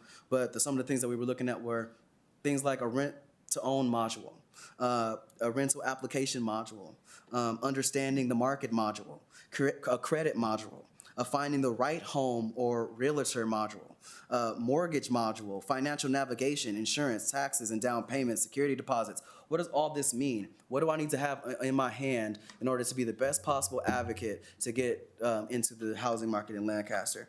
And we estimated that this could be something as simple as an 8-week workshop. And again, our target is to eliminate the number of people in Lancaster that become homeless due to the lack of housing opportunities. A little bit earlier, I mentioned that sometimes Lancaster, this area in the county specifically, gets the short end of the stick when it comes to funding for how we deal with our homelessness. There's only so much, that home ARP program, we decided that there's only so much money that we could do. So either we were gonna put a Band-Aid on everything, or we were going to be like, let's funnel this into building housing. One of the things that the commission came to was that we have to be honest with ourselves as a body, as an advisory body to the city, to the governing body of this city, that we've been throwing money at homelessness for a while. And we will continue to throw money at homelessness. And we will continue to try to make sure that we get people off the streets. And there's always gonna be people that are gonna advocate for that, and there's always gonna be money that the state of California is gonna put into that. But who is watching out for the couch surfers? Where is the money for the people and the access for the people who could go out and rent a home today, but they can't because they don't have rental history? Where is the middleman? There is a study out there that shows that folks have about a 1 to 2 year window when they become homeless, when they first hit the street, before they get into a mentality that I live on the street. So the folks that you live on the streets, that you see on the streets right now, that you might call transient, those folks, when they first got into the street, there was a window where that service is missed to get them into services. And we all know that after that 1 or 2 year, what could happen is that they fall into depression, they fall into a mental health crisis, that they fall into an addiction crisis. And then now we are spending our money on trying to encourage them to get off the streets, because we can't force them to get off the streets. There are a lot of people right now in the city who are ready to come off the streets, to come off the couch, and to go into a home. Vaccination efforts. At the direction of the City Council, the Social Equity Commission, and deputy mayors created a strategy for increasing COVID-19 immunizations by combating disinformation and meeting people where they are. I'm happy to report that at the last City Council meeting, the Lancaster City Council rescinded the emergency declaration. We're no longer under emergency declaration because of the pandemic. And I would like to, and in this report, we are presenting to the council the role that the Social Equity Commission played in that. The action that we took was we had vaccination sites at the Welcome Back Lancaster event, at the Monday Night Bites events, and we went to the front lines of disinformation, and we did a Facebook town hall with our deputy mayors who are of doctors and nurses, where we really engaged with the community and wanted to bring the statistics that the deputy mayors were bringing to the council to the community, because folks on Facebook don't always watch city council meetings. And that's where this misinformation was at. And as we saw, as disinformation about the vaccine and about COVID-19 were peddling, we saw that, again, racial disparity of COVID-19 affecting Hispanic people and Black people more. And so we decided to work with our deputy mayors to step up and do something about it. So the results of that was the August 13th Welcome Back Lancaster event. We got 45 vaccinations administered. The August 23rd Monday Night Bites event, we got 32 vaccinations administered. And that is not just folks coming for their first initial vaccine, but folks coming back for their second vaccine, because remember, we had to get 2. The Facebook Live event, we had 80 peak viewers. When you add up all the reach, the engagement, the recap, we in total, we reached 9,798 people. And what's another important factor that we put in this report was we believe that the city has done all it can to influence people to get the vaccine. We recommend a strategy of providing people with the most accurate information so that they can make the best informed decision for themselves regarding the COVID-19 vaccine. When people feel forced, and the more the government pushes, the more people resist. We cannot play into the hands of those who spread disinformation. We must recognize this and focus our efforts on dispelling disinformation rigorously and deliberately. And we were able to do that, and we no longer have an emergency declaration. So moving forward, again, although the vaccines are the best weapon against COVID-19, it has come to the Commission's attention that inadequate vaccine mandates put our community at risk. These risks include, but are not limited to, understaffed healthcare facilities. We still have longer than Antelope Valley Hospital wait times at the only Kaiser urgent care in Lancaster, because of inequitable vaccine-related mandates. And again, a lot of these mandates came from the state. Some of these mandates are being lifted, but it's important to note that doctors aren't getting hired again. Nurses aren't getting rehired.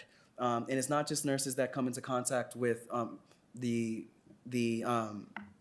patients. We're talking about the nurses that take your messages, the clerics that make sure that your prescription gets to the pharmacy so you're not waiting hours at the pharmacy to get your stuff. So if anybody here is experiencing, or if anybody that's watching is experiencing longer than usual wait times at healthcare facilities, this is why. Because the vaccine mandates, although, again, we understand that this was a crisis that we needed to address, we do not believe, the commission does not believe that one crisis begets another, and that should be addressed. Does this commission have the power to change it? No, but we can advise and we can let folks know that there are ER wait times of Kaiser Urgent Care. So where are we going? So now that you've seen what we've done, here are some of the challenges we are addressing in the near future. Here we talked about a diversity, equity, inclusion officer. Is a recommendation that we're moving forward with the council. It says the challenge is that the commission, in the commission's view, there should be an official on staff that works cross-departmental, focused on diversity, equity, and inclusion. The city has a deputy mayor that's focused on social equity. The city has a city commission that is focused on social equity. We need a counterpart on city staff that is focused on social equity so that we can be all-encompassing and lead by example. And so we did work on a proposal, and we will be, the commission has seen an outline, and once we meet again, we could work on that. Again, this is something that we're moving forward in doing. I do have an amendment to what you see here that I'm going to be, again, asking you for, is that it says that, and what we were thinking about then was there should be a DEI officer on staff. I will be asking tonight that the commission amends that recommendation to say that the city council should appoint a DEI officer, that the DEI officer should not be on staff, but should be just like the city manager and city attorney, an appointed official by the city council that answers to the city council, that's hired by and answers to the city council.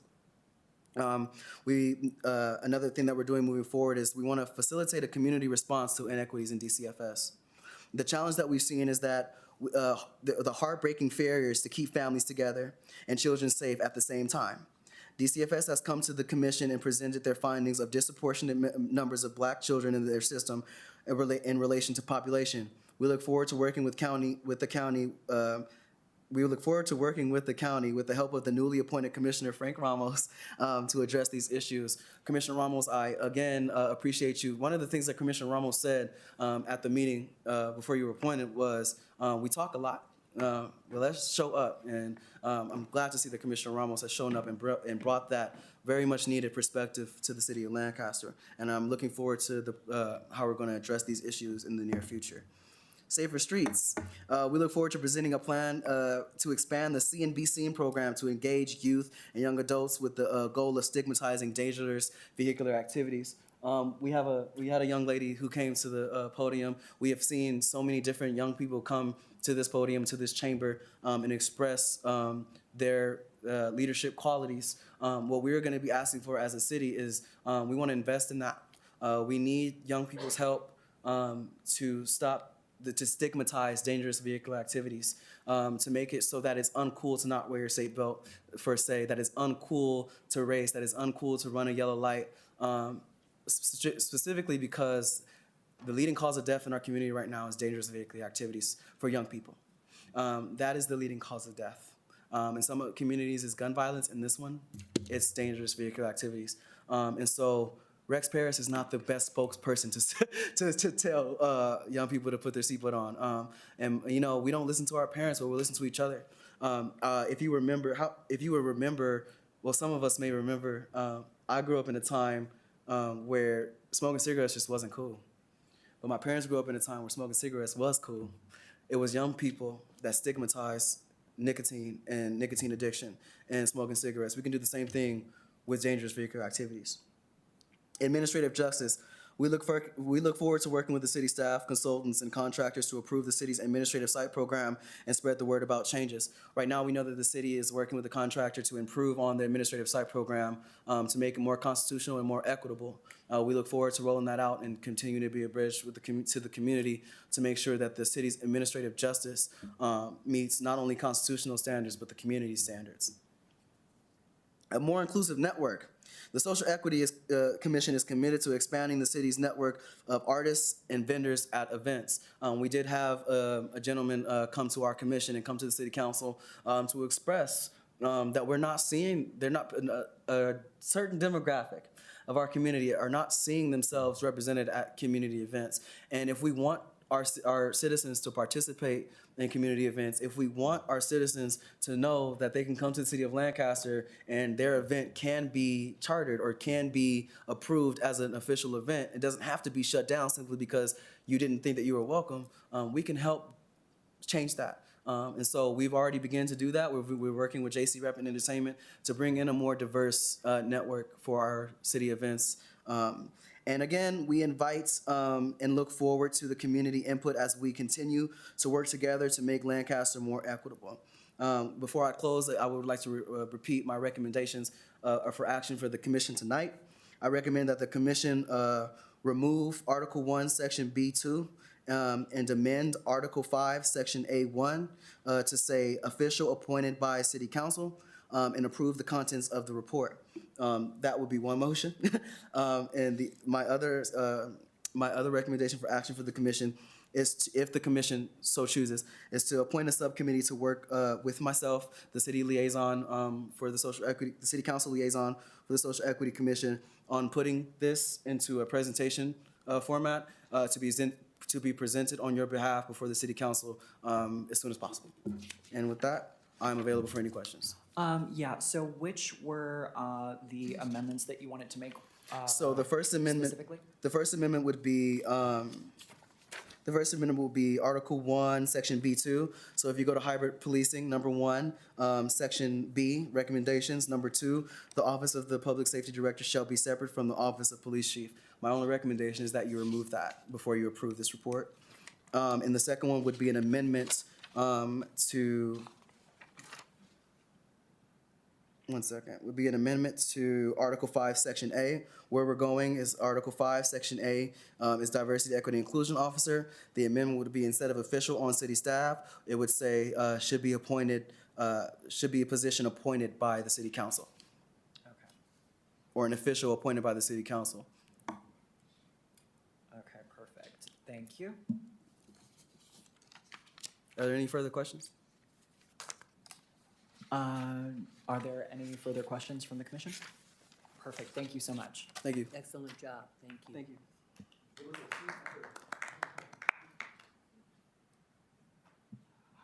Perfect. Let's see, and there are no speaker cards for this item, correct? Perfect, thank you.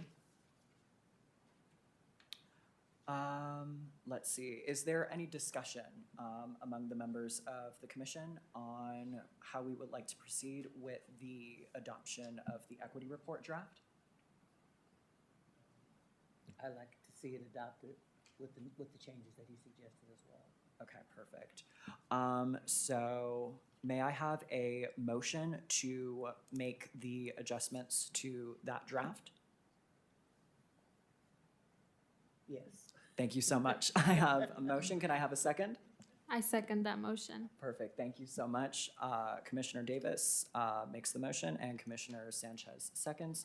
And could I please have a vote?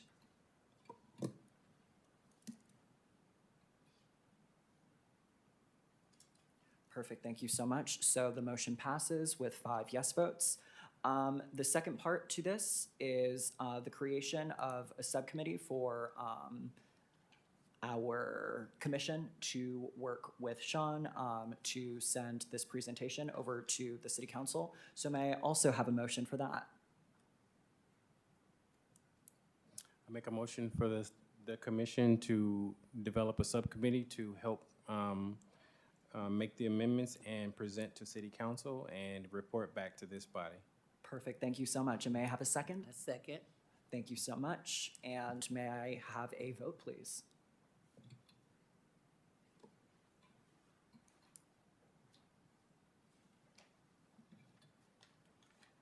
And the motion passes with 5 yes votes. Thank you all so much. Now the— Mr. Chairman? Yes. Really quickly, I do want to, again, give a shout out to our former commissioners too for all the work that they put in, especially Commissioner Carter. She's not a former commissioner, but she's not here right now. Yes. But there was a subcommittee at first that was myself, Commissioner Pope, and Commissioner Carter. A lot of these recommendations were from Mr. Deloche, former Commissioner Joseph, former Commissioner Hone, and I look forward to the next report with this new body. So again, thank you. It's a pleasure. Perfect. Thank you so much. And now the last item for new business NB2 is the Commission's Juneteenth subcommittee. So a few months ago, we put together a subcommittee to work on the city's Juneteenth celebration. That being said, the Commission has since expanded its efforts to focus on a variety of different cultural events and whatnot. Much of that is very time intensive. And so that being said, when we created the subcommittee for Juneteenth, it was created with a specific purpose. We have now fulfilled that purpose. And so now I am asking for a motion to dissolve the Juneteenth subcommittee. Huh? Okay, perfect.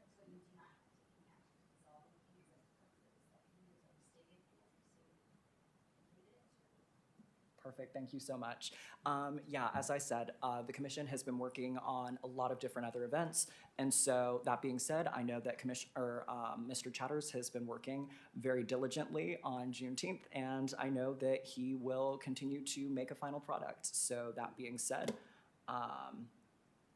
our subcommittee is now dissolved. Chairman, I'm confused. Yes. The subcommittee was developed so that we can decide and develop what we're going to do as a committee for the Juneteenth celebration. We haven't done that yet. We haven't even met.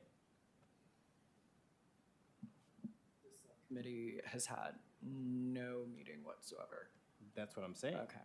So the subcommittee was to decide what we're going to do for the Juneteenth celebration. So part of our work today was to decide when do we want to have our meeting so that we can start deciding what our booth will look like. Okay. For Juneteenth? Yes, sir. Okay, perfect. Mr. Chairman, so my question would be, if the subcommittee has not met its task, then it is not dissolved. Correct? Yes, I agree. That is correct. I stand corrected, yes. So as part of the subcommittee, what we'll do is work offline to develop a time. Do we need to determine when we're going to meet now? And I don't think we do because we're a subcommittee. So our next steps as a subcommittee were to today report out what we have been learning from that commission and also work offline to get ourselves, and work offline for us to start meeting to see what our booth will look like. Thank you. Thank you.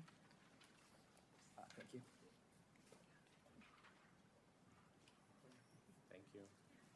So if you would, Chairman, may I give a report on where the Juneteenth committee as a whole is for the community? Absolutely, please. Okay, thank you.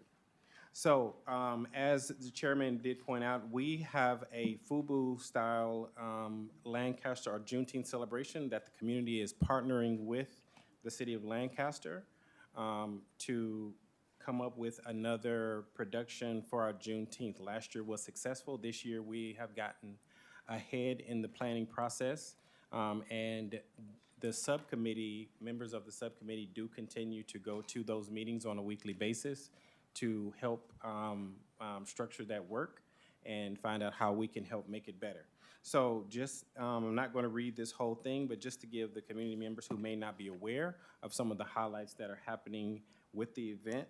So our Juneteenth event will take place on Sunday, June 18th at Lancaster City Park, our Steve Owens Memorial Park, starting at 10:30. At 10:30, there's going to be a parade, laissez-faire parade, that's going to be making its way through the park. This body, what I would like for everyone to know is that this body does meet every Wednesday at 5:30 in Jane Reynolds Park or virtually, and these meetings are open to the public.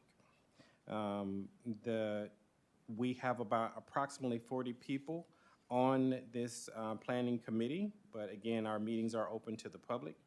So the events that we have right now so far are the morning worship service that will be led by Bishop Councilman Doris. We have the parade that we spoke of that will meander its way to the actual celebration that morning. We are planning on a roller skating rink. We also will have a bike show and a car show. We'll continue to have the spade and domino tournament. And we will have local entertainment on the stage, which will consist of live music, spoken word, rap, so on.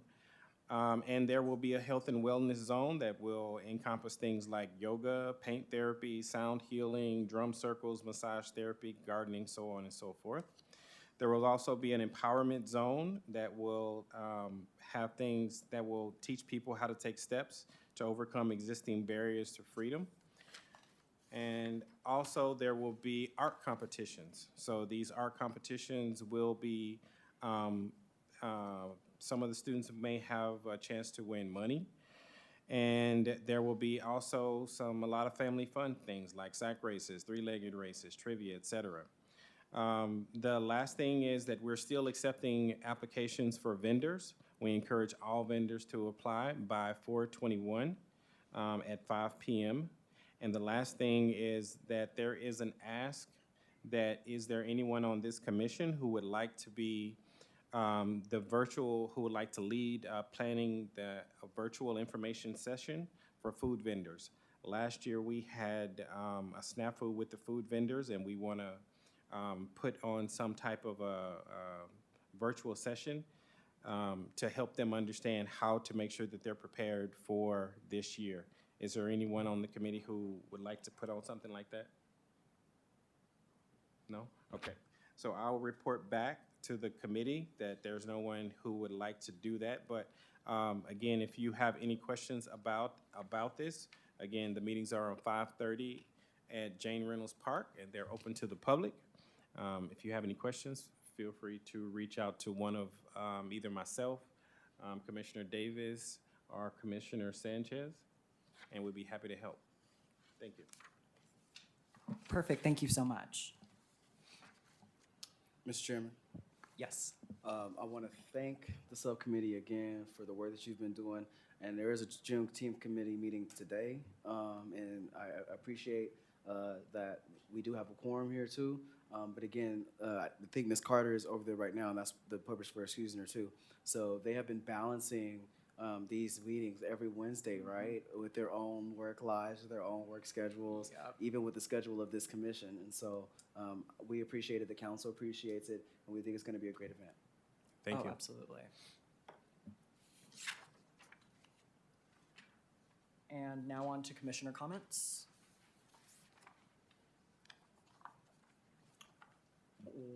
I would just say thank you for everyone who came out. This is, I think, one of our most successful meetings. I'm seeing so many of the public here, and I encourage everyone to continue to come back, raise your voices, help us learn how to lead this community. Any other commissioners have commissioner comments? I do have something, so y'all can go right ahead. I'll go last. Oh, I just wanted to thank everyone too for coming and taking my call and making sure that we got people out here. Let's work together to make a difference. Thank you. I also want to thank the community for coming out and showing us, telling us what needs to be changed. I wanted to address the young lady, but Future Leaders California does have an annual teen talk where we educate the youth on the intricacies of law enforcement, and we also have a panel where they're able to ask these questions that we were asking, because like she said, some of the high schoolers already know what's going on and they want it to be addressed. So this is a place where we allow the students from the Antelope Valley Union High School District to ask law enforcement officers these type of questions.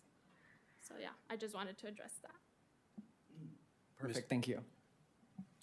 I just want to mention, it's not easy talking about worries out in our community, and it's much appreciated that all of you came out today.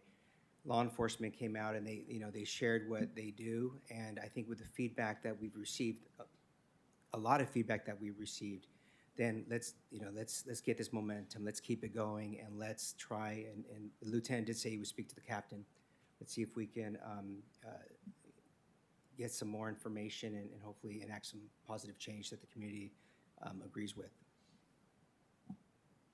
Last thing, Chairman, and just to reiterate, from my perspective, can commissioners, when we took notes with questions that we would like follow-up, can we email those to you so that we can now forward those to and try to get some answers so that we can report out? So I have my notes, so we'll send those to you maybe within the next 2 weeks.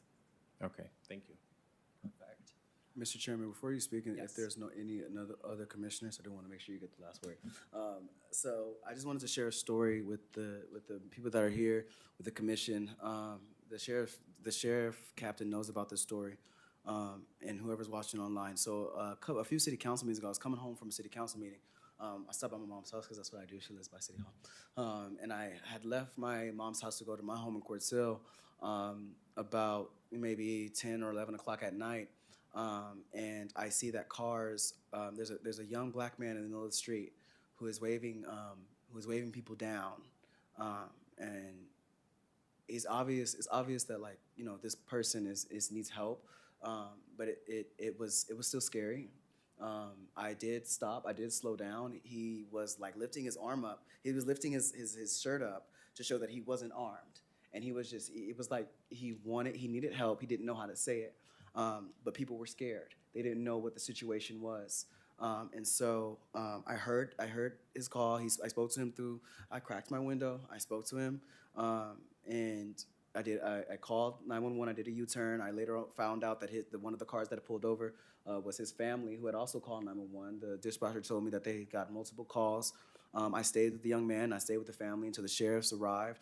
When the sheriff's deputies arrived, it was a lot. This young man was obviously going through a mental health crisis, but he was approachable. He was not approachable. He was belligerent, if you will, and not in a negative way, but in a way of somebody who's going through a mental health crisis would be. And a bystander would be reasonably standoffish. The sheriff's deputies came onto the scene. The family rushed them. Again, these are the people that called for help, and they rushed the sheriff's deputies because they wanted to be like, okay, so this is what's happening, right? But again, the sheriff's deputies didn't know what they were responding to. And so when you have somebody who's going through a crisis, and you have 3 or 4 people who are rushing the sheriff's department, obviously there's tension. But what I did see is that the sheriff were able to identify the person that was seemed to them to be, right, the most aggressive person in the situation, the person that's obviously spazzing out, if you will, and they detained that person. And there were some words exchanged between the deputy who and the family. The deputy was scared, and the deputy wasn't scared of this young black man who was having a mental health episode. The deputy was scared because they didn't know what they were responding to, and they were being rushed by 5 people. And they were scared because they know that what their training is, right? They remember their training, but it's still scary. So I remember the deputy said something to the effect of, "Don't effing do that. Like, don't rush us when we get to the scene." Not because, like, they felt like, that they shouldn't be approaching them because they're sheriff's deputies, but that could have gone badly. Don't do that. That is so frustrating. And rightly so, in my opinion, because I was on the scene. Rightly so, the family was like, "Who do you think you're talking to? We called you." And it was a little bit of back and forth, but I was able to, kind of tell the family, okay, just let them do what they do. The family wanted the sheriff's deputies to take their son. The mother and the father and the sister were there. They were trying to calm down their son. They wanted the sheriff's deputy to take their son to the hospital to get help because themselves could not get their child out of the street into their car so they can take them to the hospital. So the person was put in the car. They were going to be transferred. The fire EMS came. They checked out the young man, and the young man was transferred to the hospital. But I say all this to say that I was upset that the deputy had spoke to this family this way. I was upset about that. even though that I felt like that they responded appropriately to the situation, I felt like that was inappropriate. But then it all changed when immediately after the situation was diffused, that deputy goes back to that family and says, I apologize. I should not have talked to you that way. I should not have talked to you that way because I should be putting myself in your shoes. And I asked you if you would think about putting yourself in my shoes about how that would feel as a deputy who responds to crazy causes all day. Also, I do recommend that each commissioner take ride-alongs in the day, in the evening, and in the night on different sides of the city and see how crazy it can get. I actually was on a ride-along with sheriff's deputies one time too, where we thought we were responding to a victim of domestic violence who had a gun behind them the whole time, and we were standing downhill from them. And so I appreciated that deputy taking that time and going to that family and telling that family that they messed up and that they will do better next time. And not just explaining why they reacted the way they reacted, but also explaining that that's no excuse, that I should not have come at you that way. And I'm going to put myself in your shoes. I know now that this situation has come to this level, I know what it would have been like if it had been my son, had it been my daughter. And this family was receptive to that. And this family was able to, and the responding deputies were able to go out of that situation with no negative interaction. And that is because of the people in this community who have stepped up years before I got here, who have been stepping up now, who have come to this commission today, who will continue to make their voice heard about what kind of policing that they want in this city and what they expect from the Los Angeles County Sheriff's Department. That is what we're talking about. It's not always going to be perfect, but at least when it's not perfect, in the moment that we understand it and that we recognize it, not just as sheriff's deputies, but as members of this community. And for me, that was an example of community policing. That was an example of some of the trainings that they talked about. And I'm not saying that every deputy has, as we know, every deputy don't have that training, right? But at least there's that compassion and humanity after the fact, after the situation is diffused, where I can come back and say, I'm sorry, and I will do better next time. And I apologize. I should not have done that. And for the family to say, that's all right. You said you got my baby. That's all that matters. And so let's continue to show up and continue to make our voices heard because change is not easy. We are living in a society right now where people who are 10, I'm 23, people who are 10, 12, 15, 20 years older than me have set groundwork that we are benefiting from. And we still have a long way to go. But it's a marathon, not a sprint. Does that make sense? So I appreciate, again, the community coming. I just wanted to share that experience with the commission today. Thank you so much. I appreciate it, Deputy Mayor Cannon. I am going to work to have y'all out of here as soon as possible. There is one small thing that we have to get to, and that is recapping on the work that we have done this past quarter. So as many folks know, we're now in spring, and we have spent many of the past few months on the ground really trying to do some of the work to ensure that more more minority voices in our community are heard from. So that being said, just very briefly, some of the events that our commission has participated in over the past few months have included Cesar Chavez Day, the Black Futures Month breakfast, which was a first of its kind breakfast dedicated to giving young people mentoring opportunities and whatnot. Mayor Emeritus Hearns' birthday, Career Day over at Paiute, the Veterans Welcome Home event, the Mufti 1-year celebration, and the Community Center celebration, 1-year celebration. I'll be putting out an Instagram post talking about all of the stuff that our commission has achieved over the past few months because it is plenty to be proud of, and I'll be finished in just a second. In addition to that, many of the things that we were talking about today having to do with policing are things that our students know all too well. And so there are going to be events on the 18th and 19th that partner with the 400 Years of African American History Commission, the Public Safety Department, and the Equity Commission will be coming together to work on an event with the high school district that will deal with some of those public safety challenges. Just very briefly, Commissioner Sanchez, could you speak to that very quickly? Yes, so from Teen Talk, we are gonna take 35 students because public safety has told us that they see that we need more minorities and within law enforcement. So we came up with Pathways to Law Enforcement. So 35 of the students that attend our Teen Talk will sign up for Pathways to Law Enforcement, and they will receive training. They will see what the deputies do. They will ask the deputies question. And the 400 Years of African American Commission is going to bring out Dr. Youssef from I Fear for My Life to give training to our officers and our students. So she will go over the know your rights training, and then role play, role reversal. She will bring, they will involve the don't shoot simulator. So all that will be present. So that is something that is being addressed because we know change needs to be made. The youth has brought it to our attention. So this is why we are having this event and training for them. Perfect, thank you so much. So that just serves as the point that our commission serves as a equalizer and as a bridge, really trying to make sure that as many folks and as many residents in our city as possible have access to the trainings that law enforcement officers have and whatnot, so that more folks know exactly what's going on there. Let's see. One moment, so sorry. So perfect. Those are all of the items that we had to cover on our agenda today. It was a lot. It is now 7:30. But that being said, whew, this